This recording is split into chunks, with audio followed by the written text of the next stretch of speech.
Thames. Yeah. I'm the man in charge, triple dip justice, my reach is large, indicting T-Rex arms, yeah they on display, short reach, big mess on a public way, yo. Adjust your antennas, tune in tight, Cossy rules the bench, I'm the law tonight.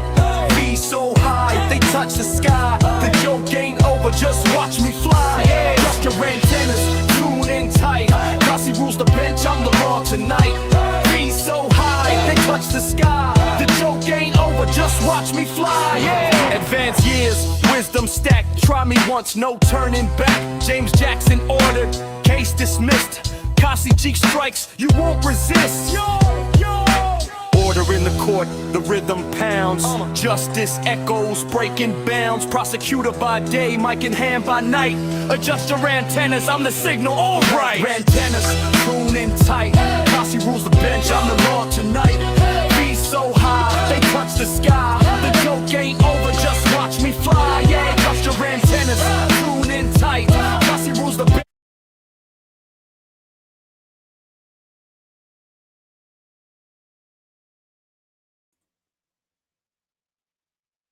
All right.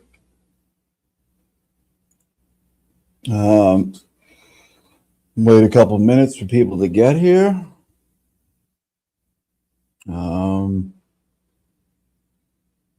Yeah, sorry guys. I'm gonna start this thing up, but in a few minutes I got DoorDash coming because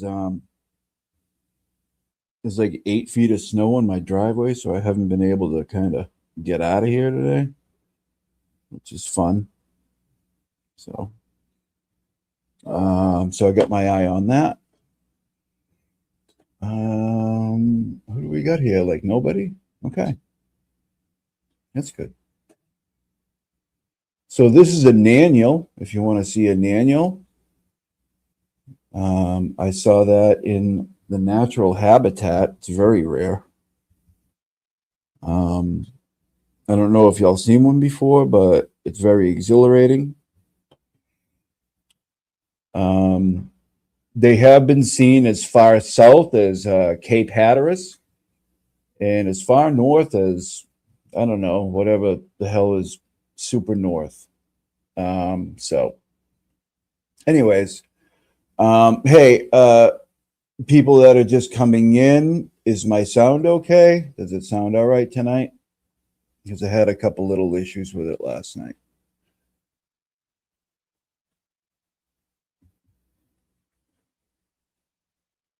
I just want to make sure it's good because I might have to switch a cord around. Sounds all right? Okay, we'll continue. Anyways, that's a nanity, and couldn't believe when I saw it. I'm like, you never see a nanity, and then there it was.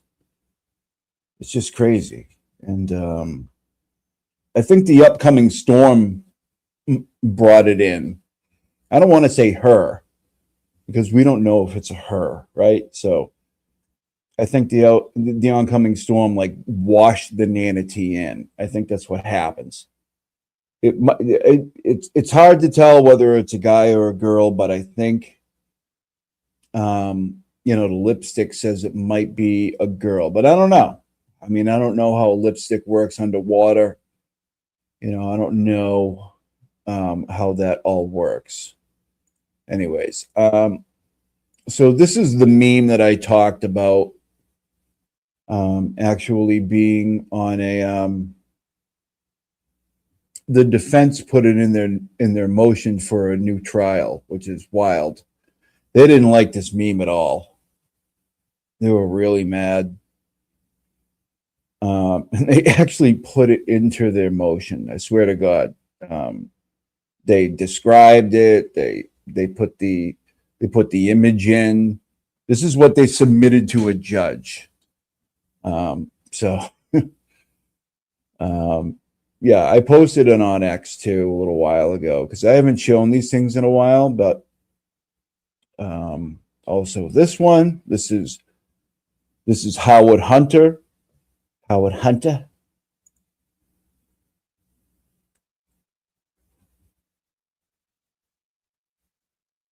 So yeah, I mean, you'll learn more about Howard Hunter as we got a dose of him last night in his opening argument. He's quite the piece of crap. But we're going to learn more about him as we go along, as well as the others. Why didn't they like the meme? I don't know. It depicts the judge in front of a smoking hospital in the background. And this meme will make sense like 3/4 way through the trial. It's kind of in like the I went and got the IJ documents myself. You'll come to understand what that means and why this meme will be a lot funnier later on. But I did want to show it to you guys because it made it into the motions for a new trial. And this is, Howard Hunter. And this will make more sense too. So I did want to put those up there because, and there's a few more that I posted on X as well. So let's get this puppy rolling. Oh, actually, hold on. I screwed up. Okay. No. Get out. Okay. All right. Now I can do this.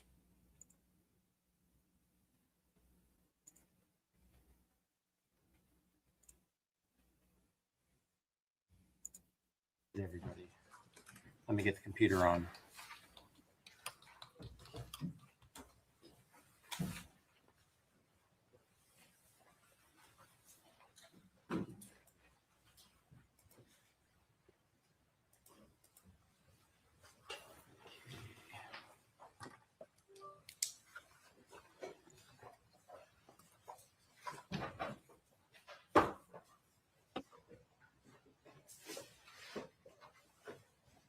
Good morning, everybody. This is case number 2018 CA 5321, Jack Kowalski, et cetera, et al.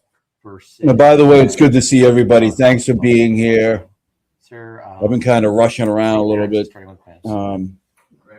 to get food and stuff because it's impossible to get.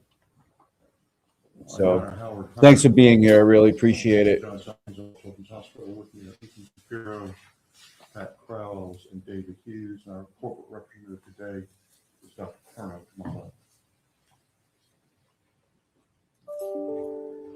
Well, let's discuss where we are and what you need from me this morning. Your Honor, we see three issues. One, scheduling updates to the court for today. The second one is invocation of the rule, court's ultimate ruling on that. Finally, exhibits. We have several of them. I think that most of the objections are as to cumulative, which we haven't introduced anything yet. I think the defense is just trying to make its predicate for later. But we can talk about that. So if the court wants, we can talk about scheduling first. Fine. Okay. Judge, we had a difficult time with a witness last night and getting her in any shape to testify, Wendy Kowalski, who was going to take approximately 30 minutes. So we called our backup. We do have backups. Chris Woodward, and we found out that we could not get in touch with Miss Woodward till this morning, at which point we found out that she has a cold. And I said, "Are you sure it's a cold?" And she said, "Well, it's a pretty bad cold, but I can come in." And I said, "I think I will leave that up to the court and opposing counsel about whether we want to bring her in. If we decide not to bring her in, and again, I have not seen the witness, so I can't assure you how sick she is, but if we decide not to bring her in, then we may end up ending an hour early, which I don't foresee on a Friday afternoon to be a terrible burden to anyone, but we can try to just simply publish some things and take up some time on Friday afternoon. This is supposing that all of the witnesses go as fast as we hope.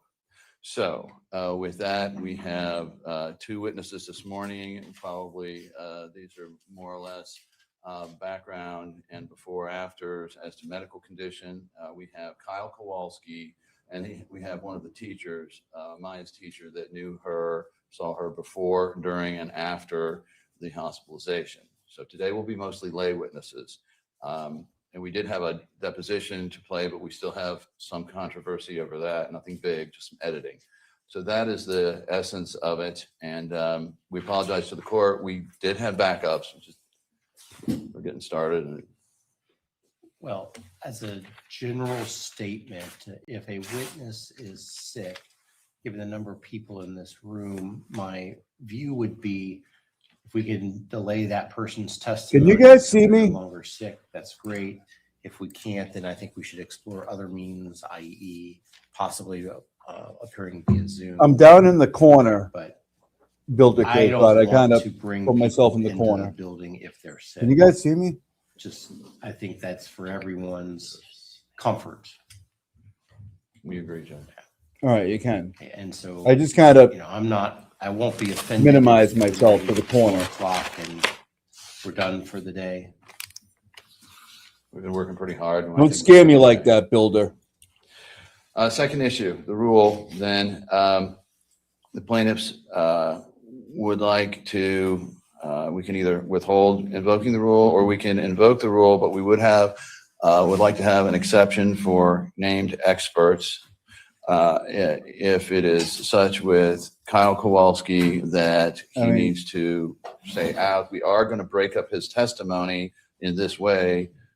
We had planned to put him on. Oh, yeah, I don't want factual that. underpinnings No, and no. his knowledge of his sister's health, and then much later in the case, put on his damages. However, we can do those more closely together. So not necessarily today, all of it, but we can put him on today and then him stay out for a while. So we can handle that part. And we would then invoke the rule. Only exception is to name experts. And our position on this, Judge, is simply that under the rule, that experts are allowed to receive information about the evidence. This during is out of trial as it Florida. bears on their testimony, because experts are the courts are aware. Can you tell me? what Tampa? discussions Maybe were? Was there Tampa? any I- agreement between the parties? I can't on remember.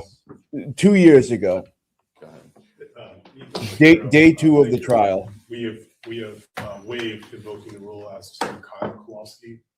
So he's welcome to be here through the duration of the trial. We would object to him appearing twice in the witness stand.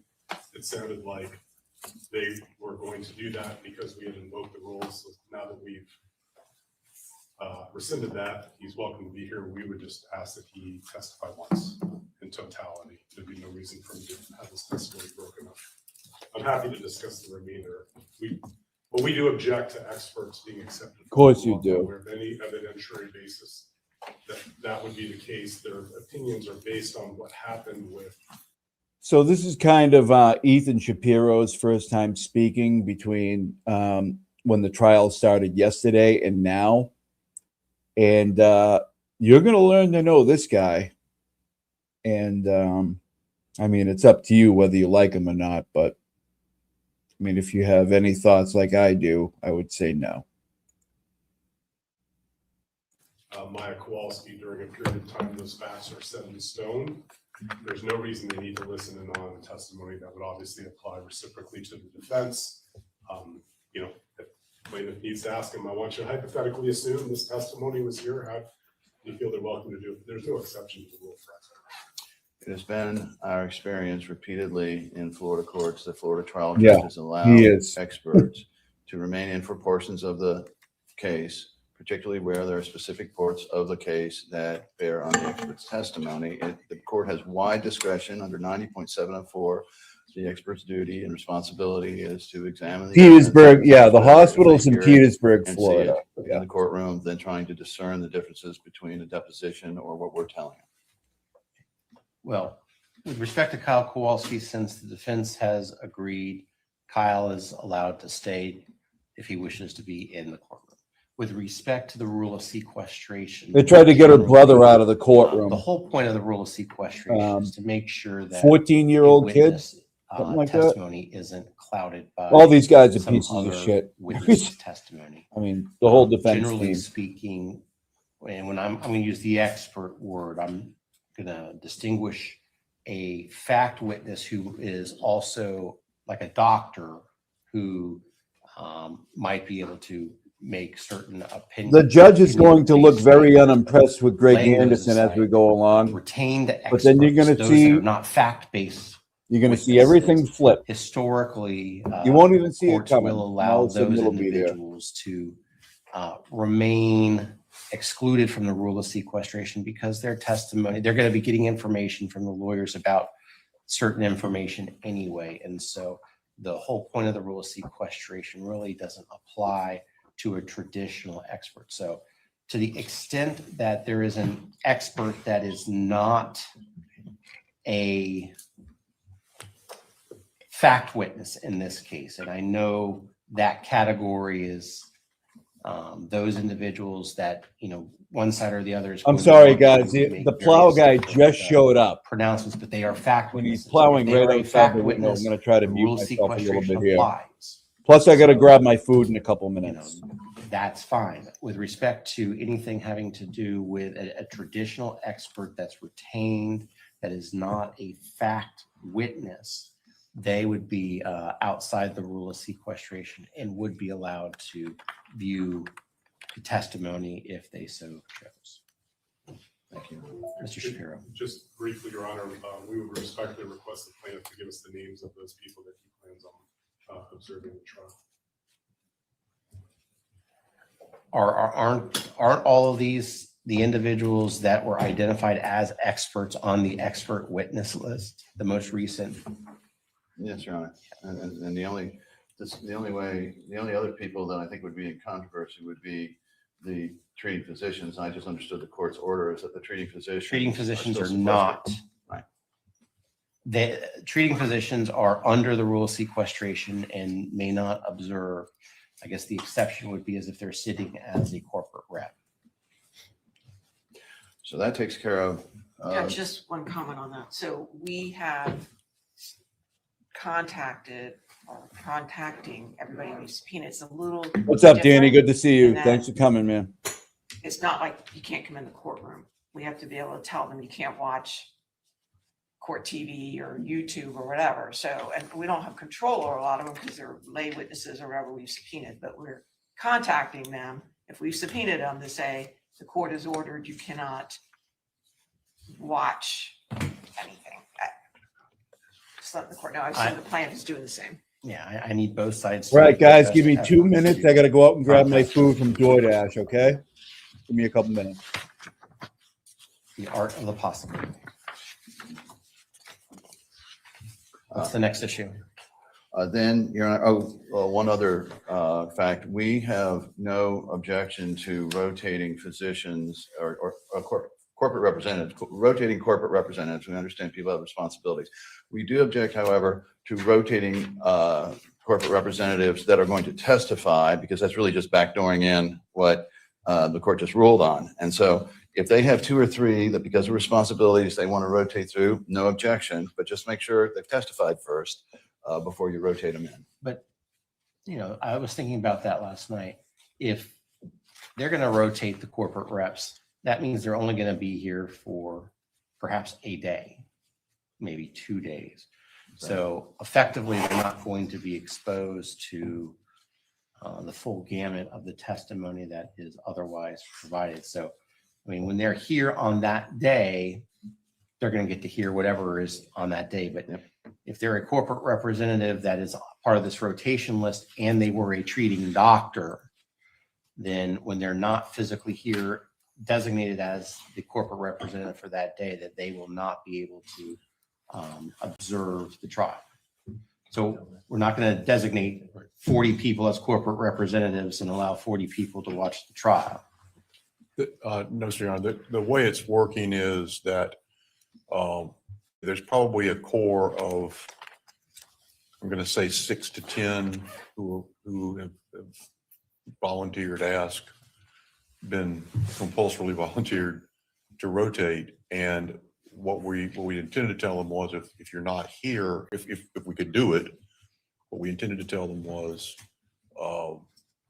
when you're not here, you can't watch. If they're not here, they cannot watch. That is correct. And now today, Dr. Perno, yesterday, Dr. Napolitano, both of them have been witnesses. Both of them have had their depositions designated and asked to testify via deposition. And on my list of questions about witnesses for plaintiffs is it okay for at least those two? Because I've used them thinking that that's safe thus far. And B, we do need to know who they want when to try to get them scheduled.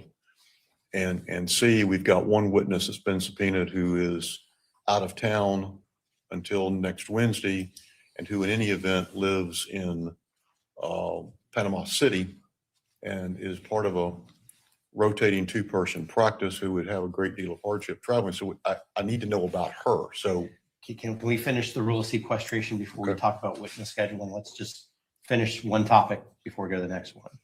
So what I heard and is consistent with what I said, that if you've got a treating physician that's also going to be designated as a corporate rep, when that treating physician is here, seating in the chair next to you, Mr. Hunter, as the corporate rep, that's fine. They can listen in. But if the treating doctor then goes back and is not here, they can't sign in and watch court TV or any of the other means of getting this trial.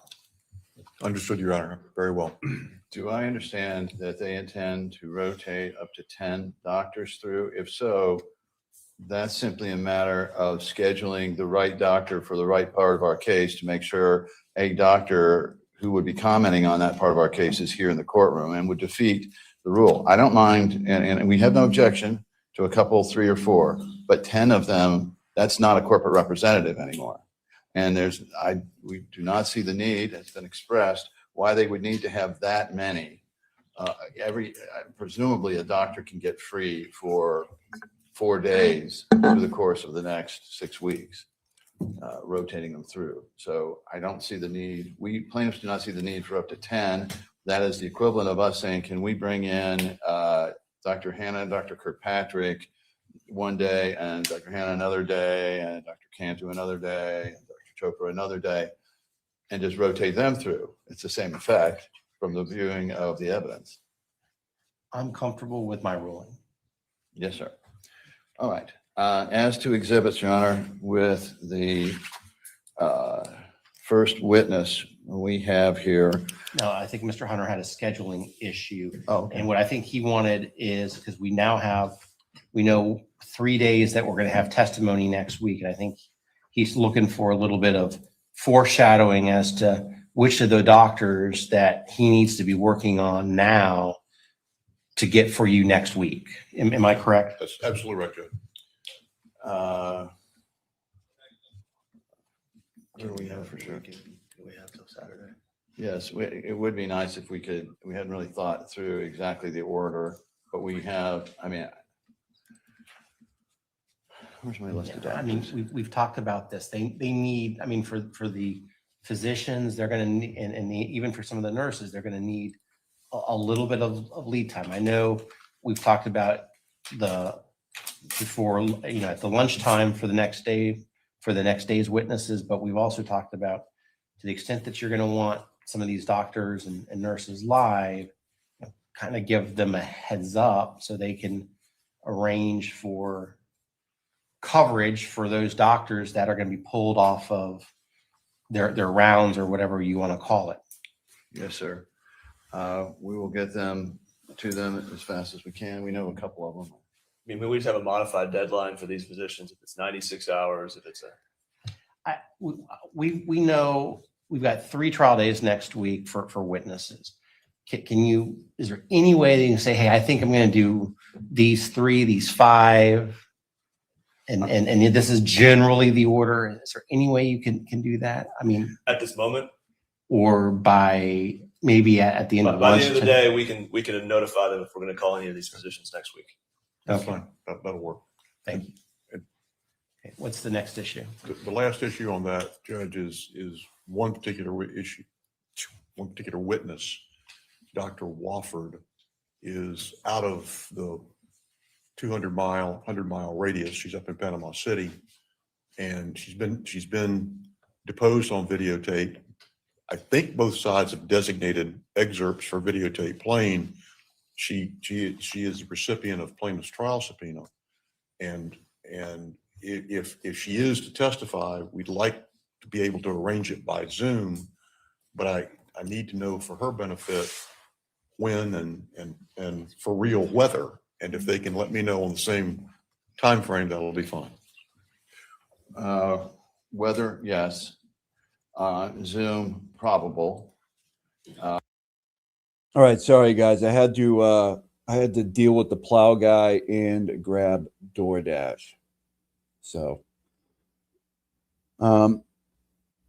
anyways, J7 was asking about who Nick Whitney is. Nick Whitney he just spoke. He is to the left of Greg Anderson, who is at the plaintiff table, not this table. If you guys want to know like who the players are as we go along, there's 5 or 6 lawyers for the defense and 2 attorneys for the plaintiff side. So anyways, thanks for bearing with me here, and we'll keep going. We'll let them know. Ask the Dr. Wofford if we could have at least into sometime tomorrow to make some decisions on that, but I don't see a problem with Zoom. Was she going to be next week? I doubt it. Yeah, so, but it sounds like this particular witness will need a little bit of extra coordination, so. That's what you said, Judge. This crotchety old piece of crap here is the lead attorney for Johns Hopkins All Children's Hospital. His name's Howard Hunter. And just to the left of him is, like, I think her name is Pat Crowles, or something like that. You're going to learn about all these people pretty quickly. So we'll just keep going. If you have any questions, just let me know. It's fine. We can work with that. Great. But I would like to know next week. So that's, thank you. Next issue. We have a few exhibits that we expect to come in this morning. I can give the exhibit base number and the description and what we understand to be the objection. I don't think that there are that many to work through very quickly. We can throw them up on the screen too. And an example, which the court would like, is the is 2615, the audio 9/11 call recording from January 8th, 2017. Let's do one at a time. And I'm assuming you're only going to give me things that were not agreed to. Correct. Okay, so 2615, I don't know what that is. A 9/11 call. Judge, it's the 9/11 call, and I understand the court has already ruled that it would come in, but we need to state our objection on the record. Further, we believe that if they're going to play that with Kyle as the witness, that's a No. 9403. If they're not playing it with any witness, then we would object to it coming in just on its own being played. We assumed that it would come in with Jack, Mr. Kowalski, if it was going to come in. So, but we Remind me object. who made the call. Was it Mr. Mr. Kowalski or was Kowalski. it the brother? Mr. Kowalski made the call. Robert Rhines is going to be there, and he was right there at the time. We can observe it. It's obviously an 803, 2 or 3 exception. They didn't object on that basis, simply 403, and we're not putting it in through Kyle Kowalski. So you're putting it in through Beata's brother, Yes, Jack's brother, Your Honor. Jack's brother, sorry. Jack's brother. Who? Yes, Your Honor. He was a eyewitness. Right. And he was the one and was able to testify as to the emotional state at the time. And Yes, Your Honor. And it's evident on the recording. Judge, our only other comment is that we would request that it only be allowed to be played once during the trial.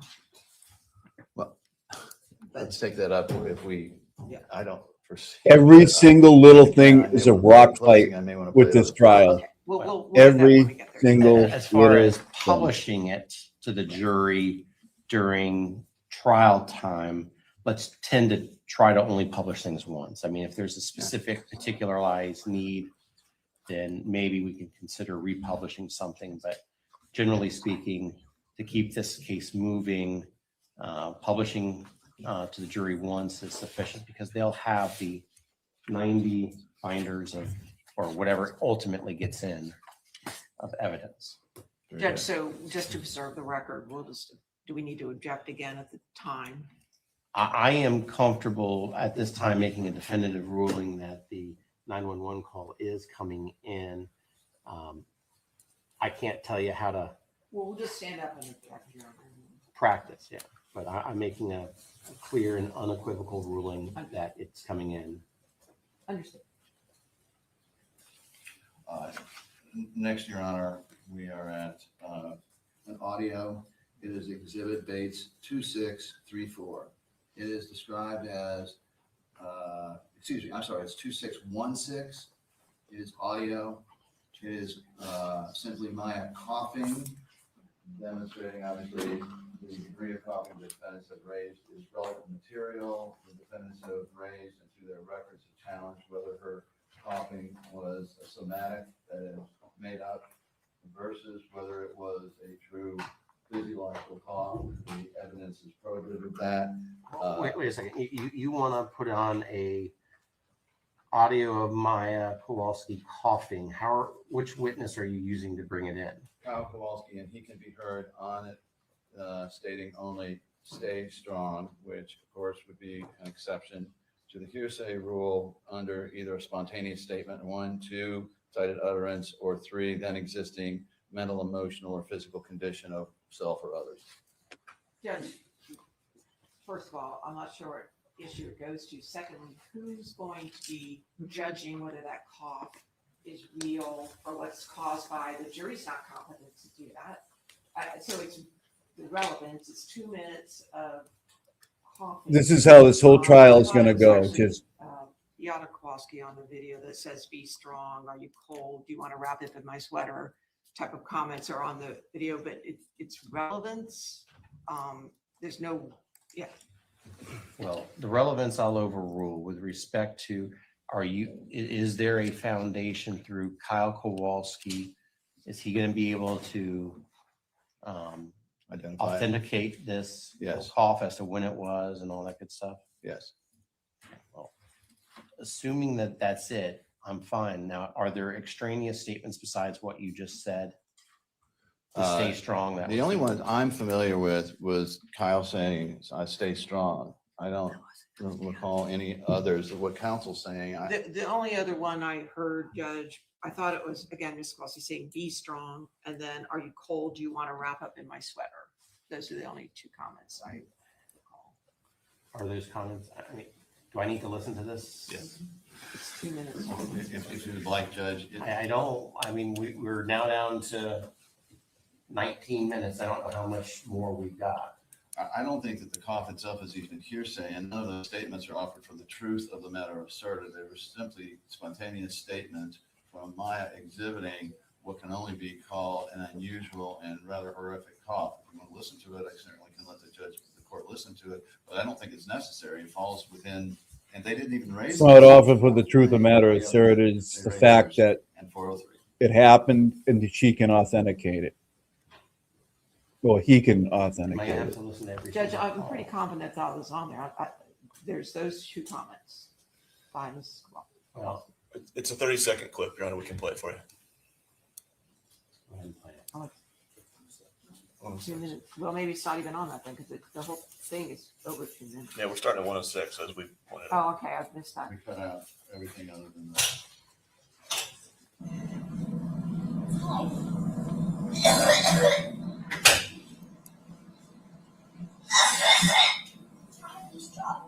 Be strong.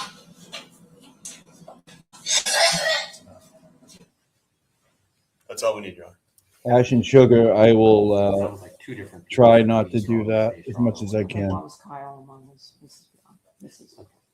I'm going to overrule the objection and allow 2616. Yes, Your Honor. Now, as a point of clarification, you're publishing a certain amount, but are you trying to move into evidence something greater? And the reason why I'm asking is we're going to have, I saw that there was a bunch of thumb drives that have, I'm assuming, the audio on them.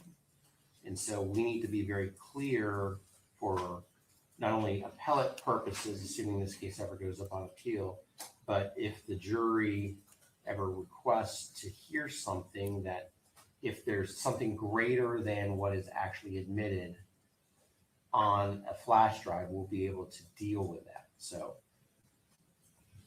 We're fine admitting that 20 seconds that was displayed and submitting an altered exhibit to cut out the rest.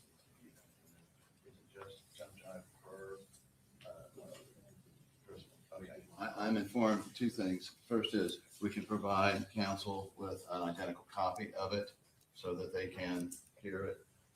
The second thing is that each drop drive does not have multiple points of evidence on it. It just has a single point. right, but in this particular case, it sounded like the recording started at 2 minutes, and now you're playing a subset of that. Correct. And so what we either need to do is for you to give us a flash drive that has just the subset that is being admitted into evidence, or we need to be absolutely clear that this starts at minute 106 and ends at minute 118 or whatever. All right, Miss Scarlett, have a good night. We'll be here. Be able to annotate what is in evidence. We'll cut it down. We prefer that second option. That makes it much easier on us to annotate. And I'm telling you, the clerk's going to prefer the first option. Okay, well, we'll leave I'm this to the court. assuming- Well, Well, plus the first option. what this also means is because when the jury goes to deliberate, if the drive has anything beyond what is actually admitted, we will not be able to send that back to the jury room. And if they need to hear it, they'll have to request it, and then we'll have to bring everybody in here and then just play that. I think, understanding the court's instruction, we can swap out if the court and defense counsel are so obliged, and Madam Clerk is so obliged, on this one, a substitute exhibit that will simply have this short piece. And for the remainder of them, we will ensure that we cut down and bring into the court's attention and counsel a substituted abbreviated one, which I don't think we have many more that are, if any, abbreviated. I'm just, that is the issue, the logistical issue that we'll have to work through so that the jury is not given things inadvertently because it's captured on a flash drive that is something that was not admitted into evidence. Understood, Judge. Okay, so I will allow that portion in, and it sounds like we're going to get a substituted flash drive. What's next? Robert Rhines has a note. It is at 2407. Counsel. It is a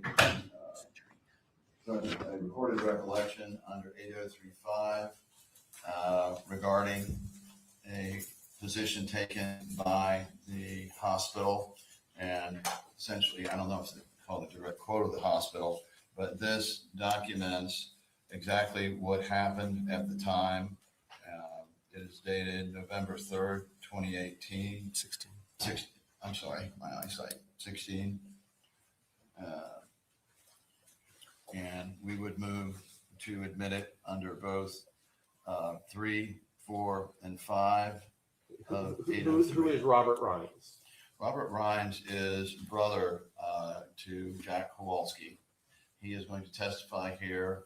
He can testify to the foundation president. He was one of the few people that was approved to see Maya, and he can document a number of different issues in the case. He will be testifying and can testify to the foundation and predicate of why he made the statement. why he decided to write it down. Ms. Crowell. Yes, Your Honor. There's several problems with this document. First of all, this is a document that Every single little thing. whether or not Everything is gonna- Mr. Rhines has Never seen a trial like this visitation or was before. approved for visitation by DCF during the time that Ms. Maya was in the hospital. As this court has said on multiple occasions, we're not retrying the DCF case. It has no relevance to any of the issue that is being tried in front of this jury. Secondly, the document itself contains multiple hearsays within hearsay. He's talking about what people have told him. The DCF workers have told him with regard to whether or not he can be there. Third, recorded recollection doesn't come in unless the witness specifically says they don't remember something. And then you ask them, can I show you something to refresh their memory? And they say, even that won't do it. And then the recorded recollection can come in.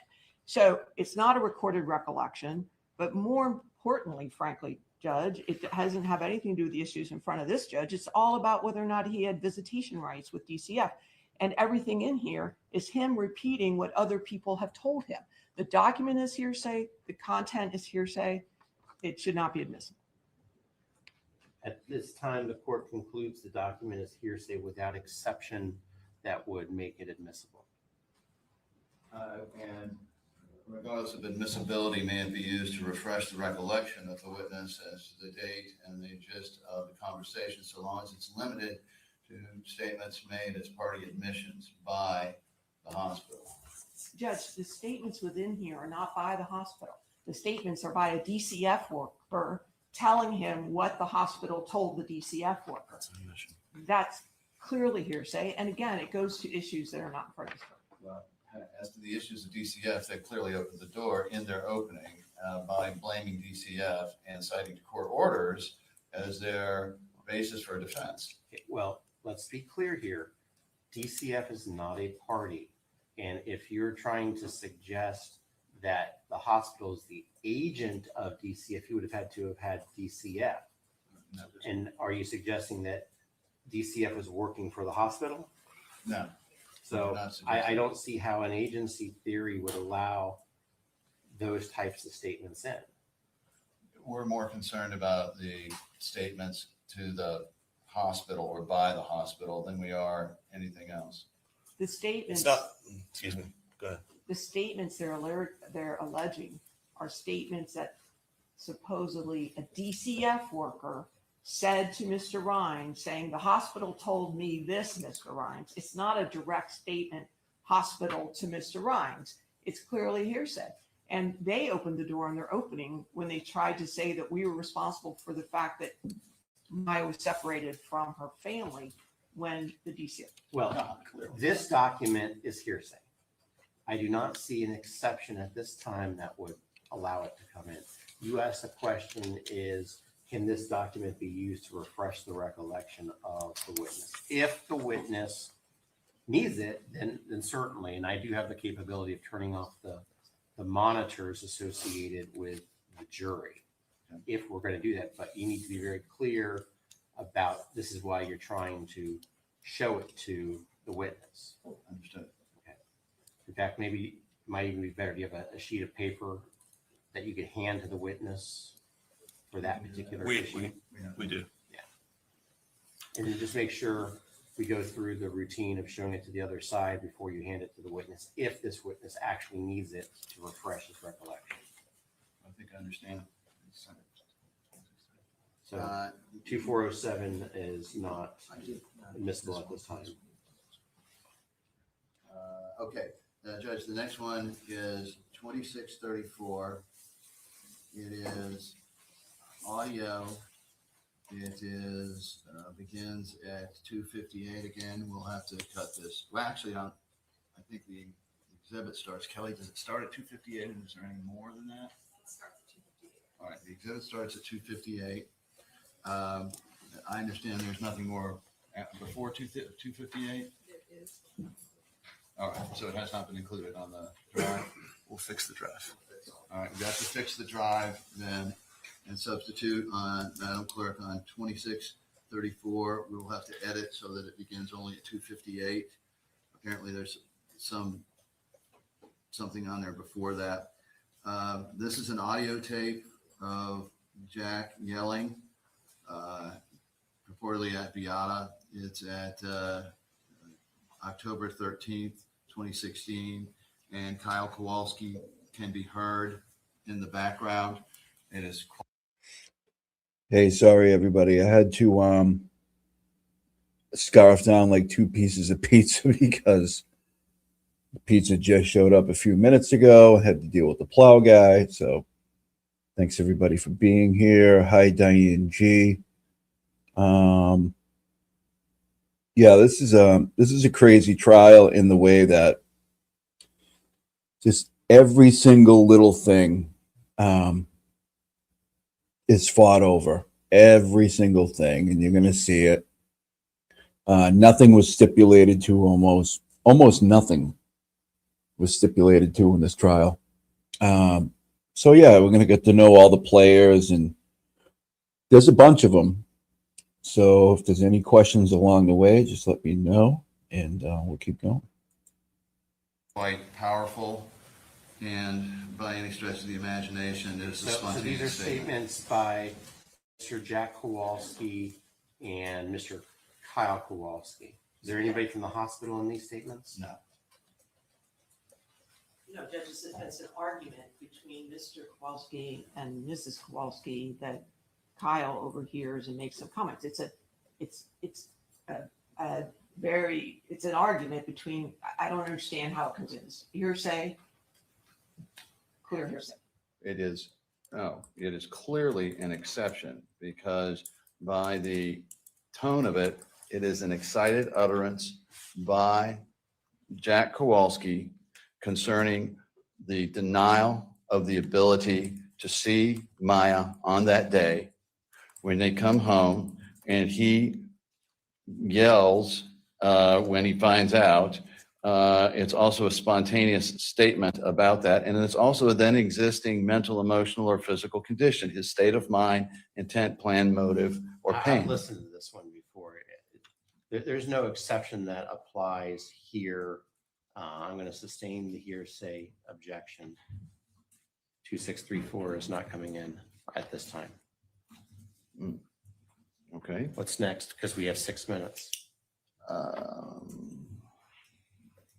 There is at 2363-001 is a handwritten note from Kyle Kowalski at age.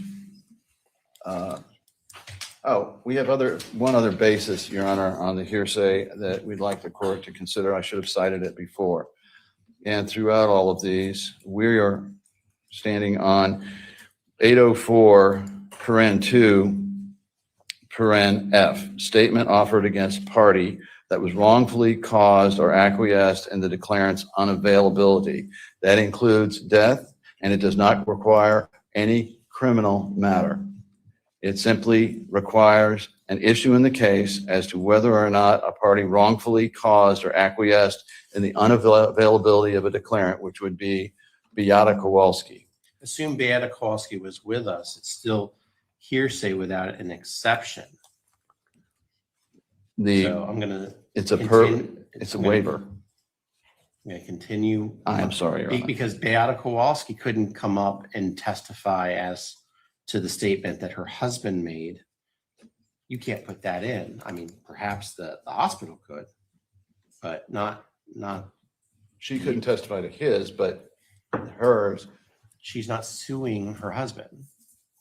I understand. It's not an admission, Judge. I'm not alleging that's admission. I would allege that as to Beata Kowalski. So just to give you a little heads up, what you're going to see as this trial began, the hospital was winning everything. Like the defense was pretty much winning everything. The plaintiffs would get some stuff. And then the defense would show their hand eventually as scumbags, and rightfully so. the rulings kind of went in the other, well, they definitely went in the other direction. They went all the way in the other direction. But a lot of people have had problems with the main plaintiff's lawyer here, Greg Anderson. And at the beginning, I was like, I didn't get him either. I'm like, man, this guy's kind of, I don't know, he's just kind of slow and, you know, a little aloof. But he's got a strategy, and it worked. I mean, it worked to the extent that they got well, I'm not going to give any spoilers, but it worked, whatever he was doing.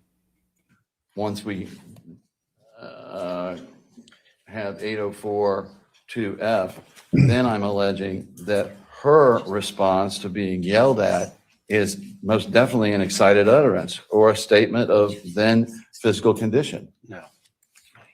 It's still out. All right. Then we go to 2363-001, Kyle's handwritten note about trying to help Maya is objected to by the defense as hearsay. Again, I'm not sure it is hearsay. It's not being offered for the truth of the matter asserted. It is more likely that, not likely, but this is more a then existing mental, emotional, physical condition, which includes a plan or intent, which in this instance, if you read it, what he's trying to figure out here is whether or not he can use Shopkins or get Shopkins through to his sister. And it also documents at the time his knowledge of what they were preventing his sister from doing. I just want to weigh in on the Shopkins thing. The hospital thought it was a big thing on their side that they offered this 10-year-old girl Shopkins, which I think are like little stuffed animals or something like that. They like make a big deal out of it. Like, we gave her Shopkins, like, while simultaneously doing all kinds of other horrible shit to her. So. Judge, first of all, hearsay, the document itself is hearsay. Secondly, it's based on hearsay. So any knowledge he has about whether they won't let her have her phone or they won't let her have her computer is based on statements that presumably Maya told him. It's not based on any type of personal knowledge. The document is hearsay. It's based on hearsay. This note went to whom? The note was intended to go to the hospital, actually.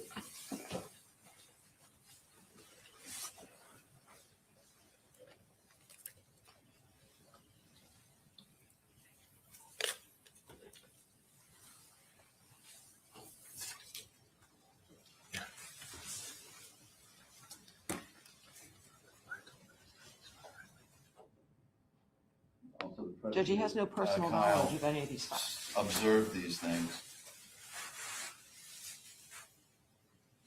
But then he can testify about them if he personally observed them, but the document itself is hearsay. I agree with Ms. Corrales that the document itself is hearsay, and I do not see an exception to the hearsay rule that would make this in this light. Okay, well, I wanted to make clear then, this is exactly the concern I had going into this, that at the outset, we hereby withdraw any stipulations as to any medical records we previously stipulated to agree to. Mr. Anderson, I understand, stating it for the record. I mean, we previously made agreements, they've been made over and over in open court.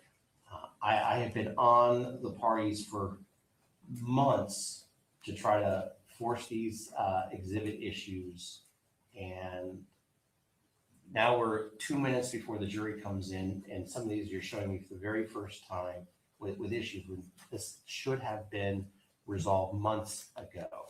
Now, I'm sorry that you felt like you had thousands of exhibits and are trying to pare it down, but I've been asking for a long time to do that and just haven't done it. We And so, did do it to the essential ones, Judge. We just never received any objections ever about these things until the last minute. okay, Judge, well, that's just a untrue statement. let's, everyone just take 30 seconds, because in 30 seconds, I'm going to ask the jury to come in. So at this point in time, everyone needs to take a few deep breaths, focus on the witnesses that we've got coming up, because it's now 9 o'clock.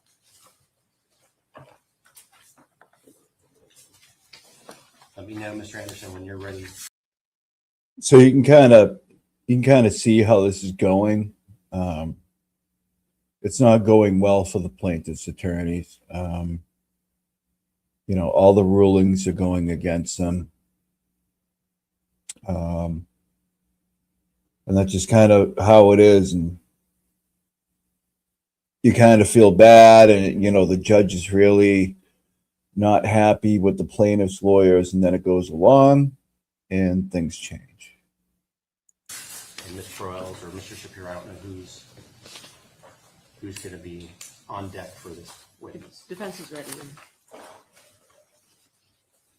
Let me just check. Make sure my-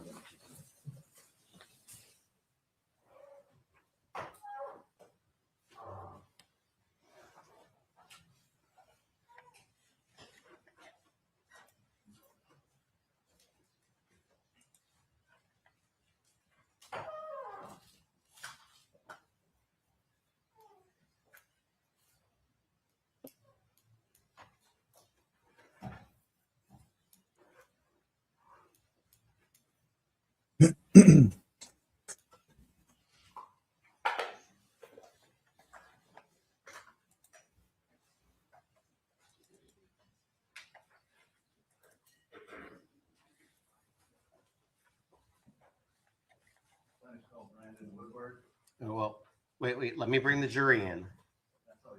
Yeah, let's bring in the jury.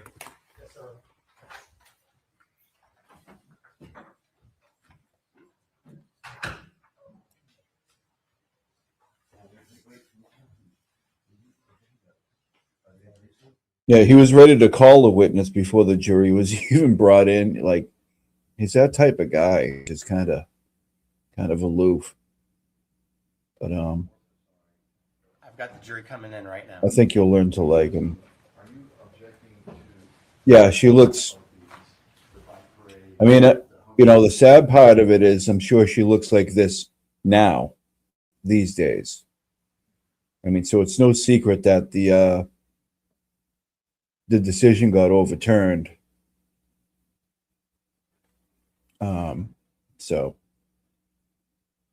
I mean, it's not like a spoiler alert. It's 2 years old, but the Superior or the Supreme Court of Florida overturned the entire jury ruling, which is wild. Like, why have juries? Why have them? Right? What for? Why don't you just have a higher court or a court Please be seated, everybody. ruling on everything? Why have jury Just make trials? sure you grab the red well that you had yesterday. Like I said, you're free to move about and change seats if you want. So just always make sure you get the correct red well with your own personal notes. I want to confirm while you were away, you did not discuss this case amongst yourselves. You did no investigation and you received no information. Is that all correct? Yes. Thank you very much. And we're going to start with witnesses today. Are you ready to call your first witness, Mr. Anderson? Thank you. We'll be providing a foundation for one video that we were not able to reach an agreement on, so I'll provide the foundation for the court. Brandon Woodward.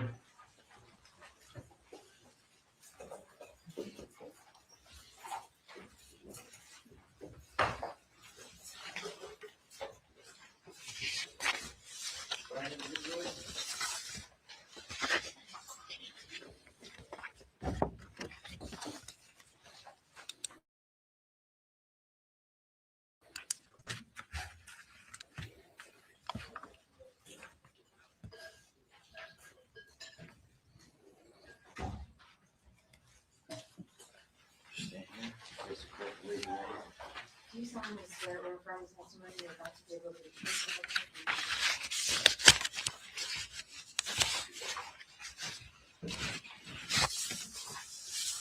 whole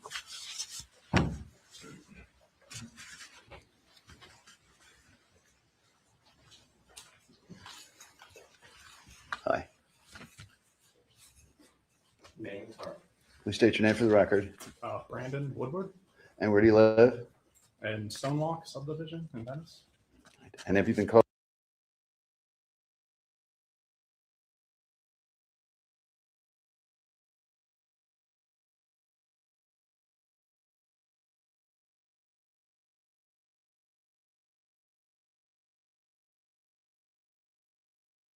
Called here as a neighbor of the Kowalskis based on your observation of Maya and certain other matters. And tell us a little bit about yourself. Where were you born? Sykesville, Maryland, right outside Baltimore. You go to school there? I went to, yes, born and raised and moved down to Venice until 2007. Okay. You go to college there? Yes, in Mount area? St. Mary's University, And when did you move to Florida? 2007. Before that, tell us, was it for a job or what was your first job there? So my first, kind of convoluted, but I had an outside sales position with a fiber optic company that I'm still with. And I was there for about 2 years working for that company, and we relocated the company to Sarasota. So that's what brought my wife and I down here. Okay. And so how long have you lived in the state? Since 2007. Obviously. Okay. And how far do you live away from the Kowalskis? 4 houses, Four 4 doors houses down. Tell us about the community Stonewalk. About how many houses? How big is it? It's around 70 houses. It's one big loop, so there's no through traffic. Everybody takes walks. Everybody knows each other. Very friendly community. Kind of kept us there for a long time. What road is it off again? It's off of. It's off Venice Avenue. That's right. And do you know a lot of the neighbors there in addition to the Kowalskis? I think we know every single neighbor. There's maybe 1 or 2 that are snowbirds that don't live often. There's maybe 1 or 2 rental homes, but I'd say like 95% of the neighbors, we all know each other very well. All right. And is there, you keep in touch through things like a group chat or other? So methods? yeah, there's several ways we keep in touch. There's a neighborhood email. So the HOA uses that, or, anybody can use it really just to send bulk emails out to contact people. And then we have another, I think it's called the Nextdoor app. A lot of people use to send out information. Do you remember when the Kowalskis moved down? 2014? Yes. How long did it take before you got to know them? Days probably. Jack, the whole family was always outside. Jack, I have to drive right by their house to get to my house. So every time we're driving in or out, Jack was always outside doing some kind of work, always had a smile on his face, always waving. Kyle was always outside playing with other kids, football a lot. And did you have kids? I have 2 young kids, yes. How old are they? Well, they're currently 12 and 10, but act 30. So, and did they play with the Kowalski kids, or did they play with the Kowalski kids once you got to know them back then? So when the Kowalskis first moved in, my kids were very little. So depending on the month we're talking about, going on around 2 or 4. So they were kind of more the annoying little kids wanting to play with the big kids. Right. But they tried. Okay. And so did you socialize with the Kowalskis once you got to know them? Yes. Tell the jury some of the different things that you did with them, either just them or with other neighbors, so that they have a feeling for how well you knew them. So we became very good friends with them very quickly. And I can't tell you an exact day or how it happened. There's on our street, when you pull into the neighborhood, there was probably about 5 houses of neighbors, of couples. We became very close. So when we'd have get-togethers on the weekend or a barbecue or, kids swimming in the pool and adults sip on wine, it was pretty often. So it just kind of happened where they were included into that group very quickly. I don't necessarily have a day, but That's all right. About how many times a week, once they moved in 2014, about how many times a week did you see them? well, you would see them every day. And Stop and talk to social. them when you're out walking a dog or taking a walk with kids or kids riding bikes or every And day. And then, so they know, did this include both Jack and Beata Kowalski? Yeah, so we're in Florida, so the weather's always nice. So most evenings where Jack was outside finishing up some kind of project around the house, Maya's coming and going outside. Kyle, like I said, was usually playing with other boys like football or baseball. They played sometimes too. And Beata would be staying at the bench, which is still there to this day, out front on the front porch driveway. Beata was out there oftentimes with either coffee and her laptop or wine and a book, or Okay. pretty common occurrence. And holidays. Well, strike that. Would you say you saw them how many times a month? Maybe for a social occasion? Probably at least, so you got roughly 4 weekends in the month. So probably at least 2 of those. And did you socialize as a couple? Yeah, it was a lot of couple hangouts. And what is your wife's name? Christine? Now, were Christine and Beata friends as well? Yes. And did they do things together? I wouldn't say separately, just the 2 of them. It was, Couple and couples? yeah, we didn't leave the neighborhood much because we didn't have to. So it'd be rare for us to go out to dinner or something like that. But it was usually, we'd hop between those couple of houses on who would host some sort of get together. And did that include holidays? Yes. All right. And tell us, was there an event for 4th of July? If they're so, describe it. Every year, one of the neighbors would host a big 4th of July kind of block party, driveway party. So whoever was hosting might tweak it or change it a little bit. But Jack did it for two years in a row. So Jack has a huge tent that neighbors would help put up that basically covers an entire driveway to get shade. And then all the neighbors would come over. Everybody'd bring a dish, cooler of beer, wine, and sodas and waters. And, it was a huge cookout, potluck style party. Right. And then during these, the bike parade, was there generally a parent that would take a video of it for everyone? Multiple. And then there's a couple of retirees in the neighborhood as well that also would record. All right. And have I previously shown you what has been identified as 2528-1.29, which is exhibit number? That is the exhibit number from the July 3rd, 2015 bike parade? The video and a picture. Yes. All right. And so first we have a photograph, and that's been agreed to by council. Yes. The first photograph, and if we could show that, please. And that is, Kelly, can you identify the specific one? There you are. Okay. Let's get it into evidence first. Yes. Sorry, Judge. Move to admit trial exhibit 2528-1.29. Photograph dated July 3rd, 2015, a neighborhood bike parade. Okay. The court receives that exhibit. And may we publish? Yes. So who's this? On the bike in the middle, that's Maya. Okay. And approximately what time of day was this? It was blazing hot.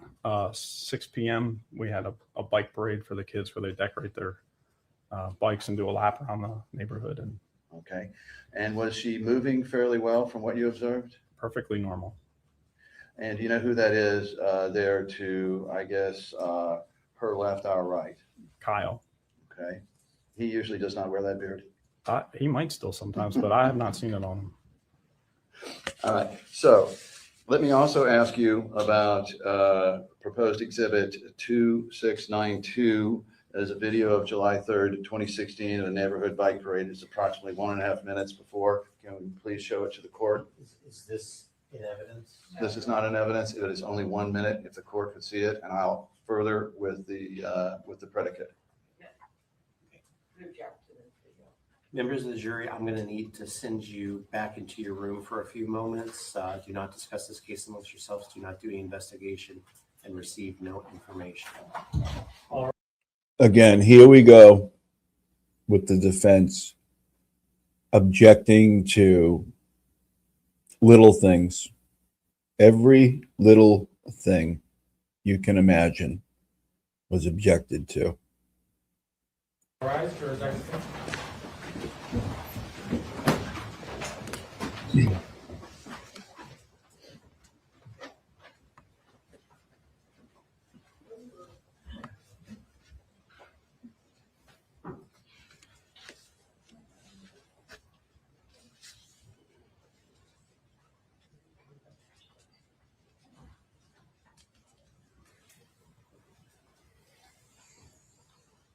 Okay, the jury is under presence. Now, Mr. Woodward, you've previously seen this video 2692. You showed Yes. it yesterday, and it was represented to you to be the video of July 3rd, 2016. Yes. Are you in this video? Yes. Does this fairly and accurately depict the scene on that day, including the Kowalski children and you? Yes. Okay. And that's Maya right there driving the Golf golf cart. cart? Yes. Right. And then you are coming up here in the gray t-shirt in the back. Yes. Gray shirt, black shorts. Is there any audio on this video? No. Your Honor, there is audio. Super prejudicial if there's no audio, right? I mean, it's I a don't need it. it's a parade, like a little Going by and saying hi. kids We parade. need to think this through. If there is audio on it and you're seeking to admit the entire clip, then I need to hear it, because at the end of the day, we need to make sure that the jury only sees and has access to what is actually admitted. Understood, Your Honor. May we replay it with the audio? Following fact, Your Honor, with your permission. Play it with the audio, please. And that is Jack Kowalski there taking photographs. Why don't you just stop saying it?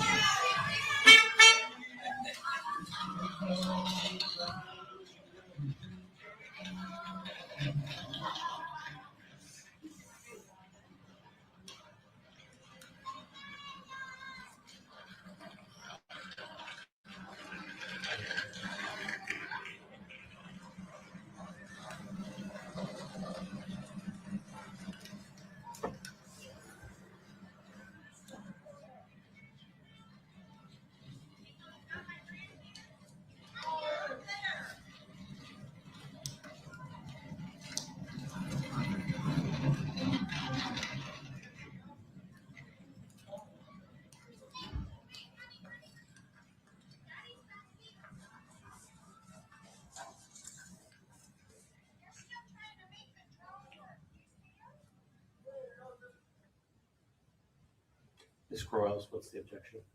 Judge, objection is relevance. Most of the people on the video aren't a witness or relevant to anything. I mean, cumulative, they're putting in a photo of Maya on her bike. I'm not sure the purpose of it, to be honest. I'll go ahead and overrule the relevance objection. Anything else before we bring back the jury? Yes, Your Honor. Have I also previously shown you a video of a homecoming? And are you objecting to this, counsel? Oh, they're objecting to it. They're objecting to every single thing. No objection to that.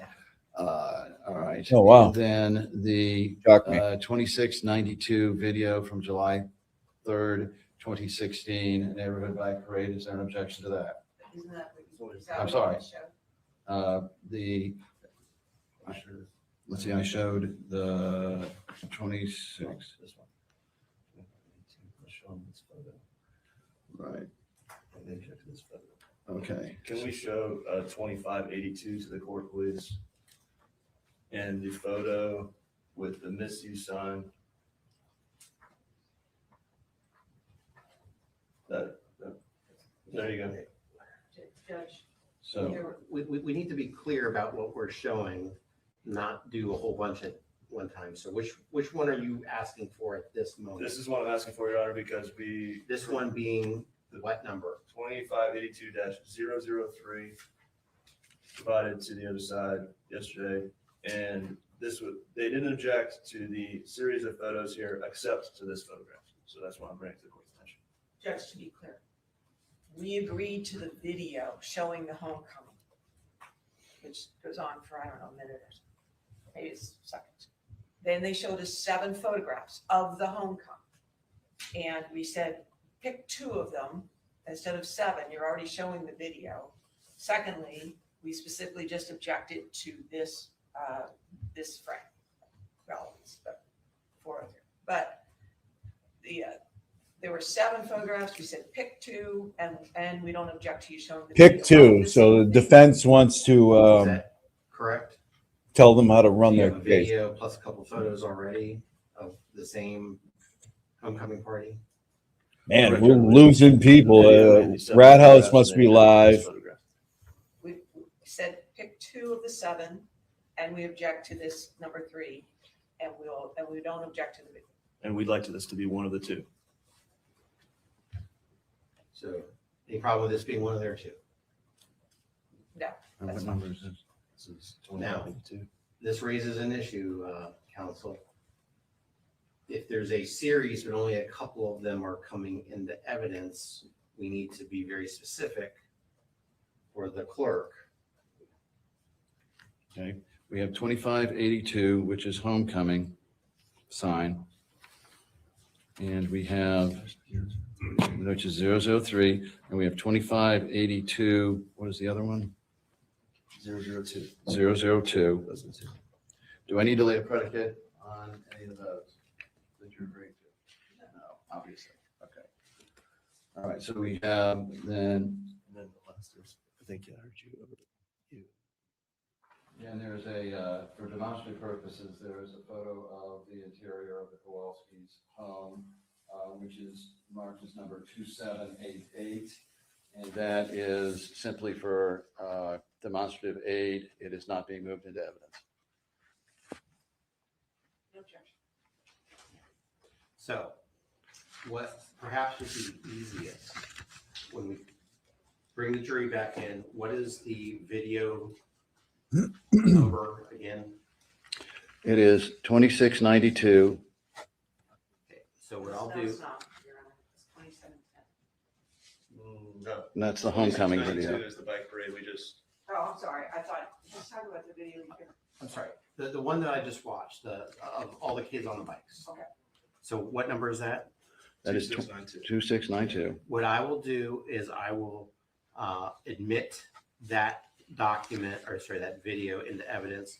Then why don't I ask for any other agreed exhibits so you can announce all of the ones that are agreed to, so we don't have to keep doing that every time. Agreed, Your Honor. So what are the numbers that are agreed to? Let's make sure everyone agrees. All right. So we have 2692, court ruled. We have 2582-002 and 003. We have then homecoming video 2710, which has been agreed to. And I think that, and previously marked into evidence was the bike parade photos from 2015. The video is from 2016, So but I have some predicate before that. I didn't follow the last 2, Your Honor. neither did I. All I'm asking are what are the numbers that are agreed to? That's all I want to hear. I don't need any other discussion. Just what are the numbers? Yes, please. Sorry, Your Honor, 2528-129 is 2528 dash what? 129. 129. That was admitted already. We have 2692, which was admitted over their objection. 2582, we are going to use -002 and -003. And 2710. Okay. And then as a demonstrative aid only, not for admission, is 2788. So Mr. Anderson, after I make the ruling on 2692, you can then say, move in those other numbers, and then the defense can say no objection, and I'll admit them. Okay. Anything else before I bring the jury in? Yes, I believe that, yeah. 2528-129 is already in evidence, so I don't think we need to announce that, do we? Correct. Let's bring in the jury.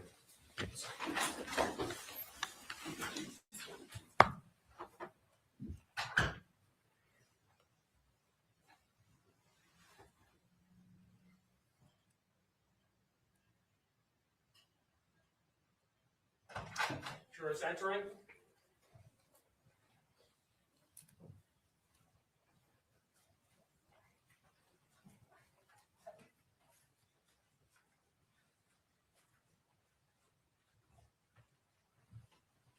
Good to know, Mr. Months. I'll make it a point to Okay. take a trip up there. Please be See if I seated, can buy Members of the jury, I want to wholesale. confirm while you're away, you did not discuss this case amongst yourselves. You did no investigation and you received no information. Is that all correct? Okay, I'm going to go ahead and receive into evidence Exhibit 2692. Mr. Anderson. Also move into evidence 2582-002, 2582-003, and 2710. Any objection?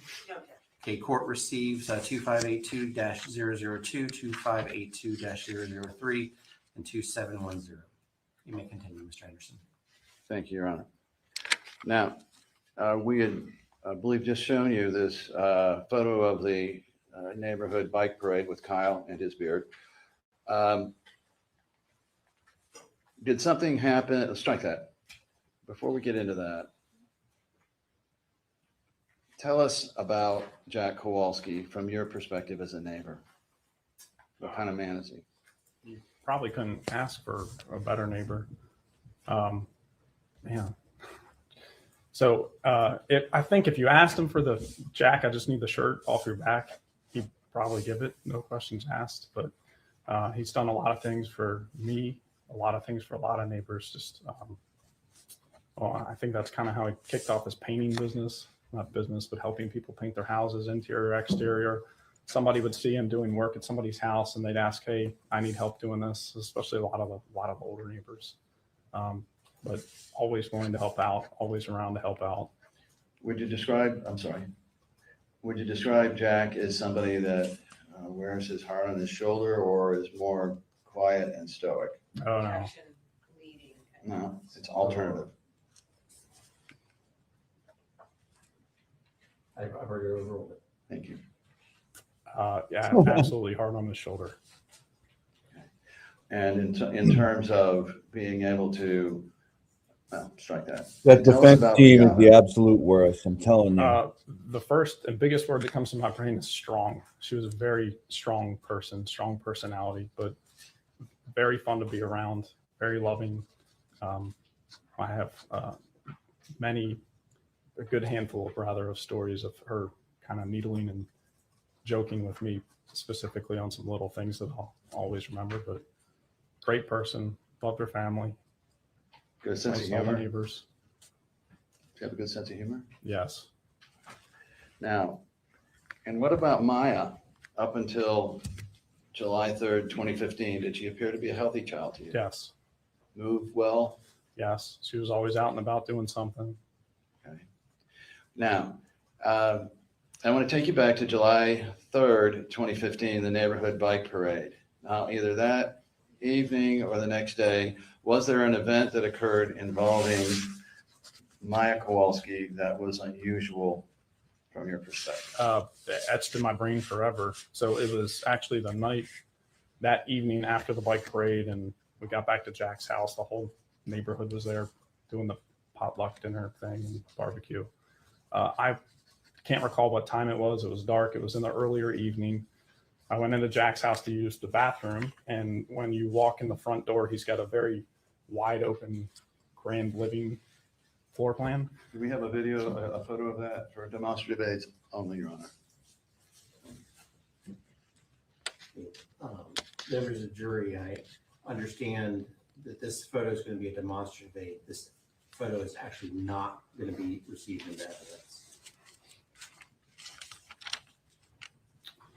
So if you could describe a little This bit is what was so going on. the front door is actually just slightly to the left of the pillar you see, which is where I walked in. And there was a handful of people over by the bar stools you see. On to the right of those bar stools is the kitchen area. There was a couple parents in and around the area. I don't recall exactly how many, 4 or 5, not many. And as soon as I walked in, I heard what was it's a very difficult noise to describe. It sounded like almost gasping panic, but somebody being insanely hurt at the same time. Did it sound like a child or sound like a animal? It sounded like a kid. I almost thought it was a kid trying to make a terrifying noise. And I kind of chuckled like, what is that? And then I realized the look on these other adult faces was not not panic, but Was this the reaction when? it was a reaction of fear bunch of of not knowing parents- what to do.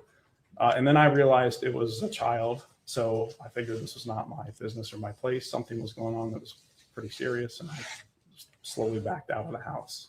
Did you see whether Maya was on the floor at that point? I couldn't visually see her. I saw Jack kind of hustling about in that area, and I just assumed it was one of his kids, but I did not visually see. Did you later learn that that was in fact Maya? Yes. So from that photo we saw then during the parade a few hours earlier to this time, over the course of how many hours would you say it was? Purely guessing 3, 2.5. So you observed Maya moving around well, and then knowing, but hearing her on the floor with that sound. Yes. Right. What happened after that? I believe Beata took her to a hospital or a doctor. Jack stayed back. Did you? And then a lot of the neighbors kind of started to filter out. We all kind of knew something had happened. There was a big cleanup involved at the party. That's my last recollection of that night. Put a big damper on the party. Pretty much. Okay. And when was the next time that you saw or heard from Maya? I can't exactly recall. I just remember her being back at the house. I don't necessarily have a specific timeline of. Was this a matter of months, say around Christmas of 2015, or? Well, after that event happened, everybody was checking in on them. How's Maya? What's going on? And kind of the answer was, we don't really know. So I think it's just something you do as parents. How's your kid? You constantly ask and check in. I'd revert back to, our kids were at the bus stop at the same time too. Right. So when you walk down to the bus stop, or just when we take our dog out for a walk, they're always outside. You pass them. What's going on? How are you? How are the kids? How's Maya? That just became daily talk. Just from the reference point of July 4th time period up to Christmas and after, did you ever see Maya out? And if you did, was she walking or was she in? No. Wheelchair is all I remember. And if we were at Jack's house, inside the house, there wasn't walking. She'd use her arms to move around and kind of crawl up onto a couch, onto a seat. There wasn't. Okay. And so did there come a time when you saw or understood that the Kowalskis were leaving for Mexico for Yes. treatment? Yeah. So I can't remember the exact timeline. A little bit later in the year, they had a doctor that was helping Maya. They were very hopeful. My wife actually went over to see her the day before they flew out. Mm-hmm. They gone for a while? I want to say it was a full week. Okay. All right. From what I remember. All right. And then once they came back. So I don't know if you guys can see the live chat that was going at the time. That's the Law and Crime live chat, which was wild. I mean, people just saying crazy crap. A lot of them were good, but a lot of them were just, I don't know, stupid. I don't know if you can see it or not, but it's up there.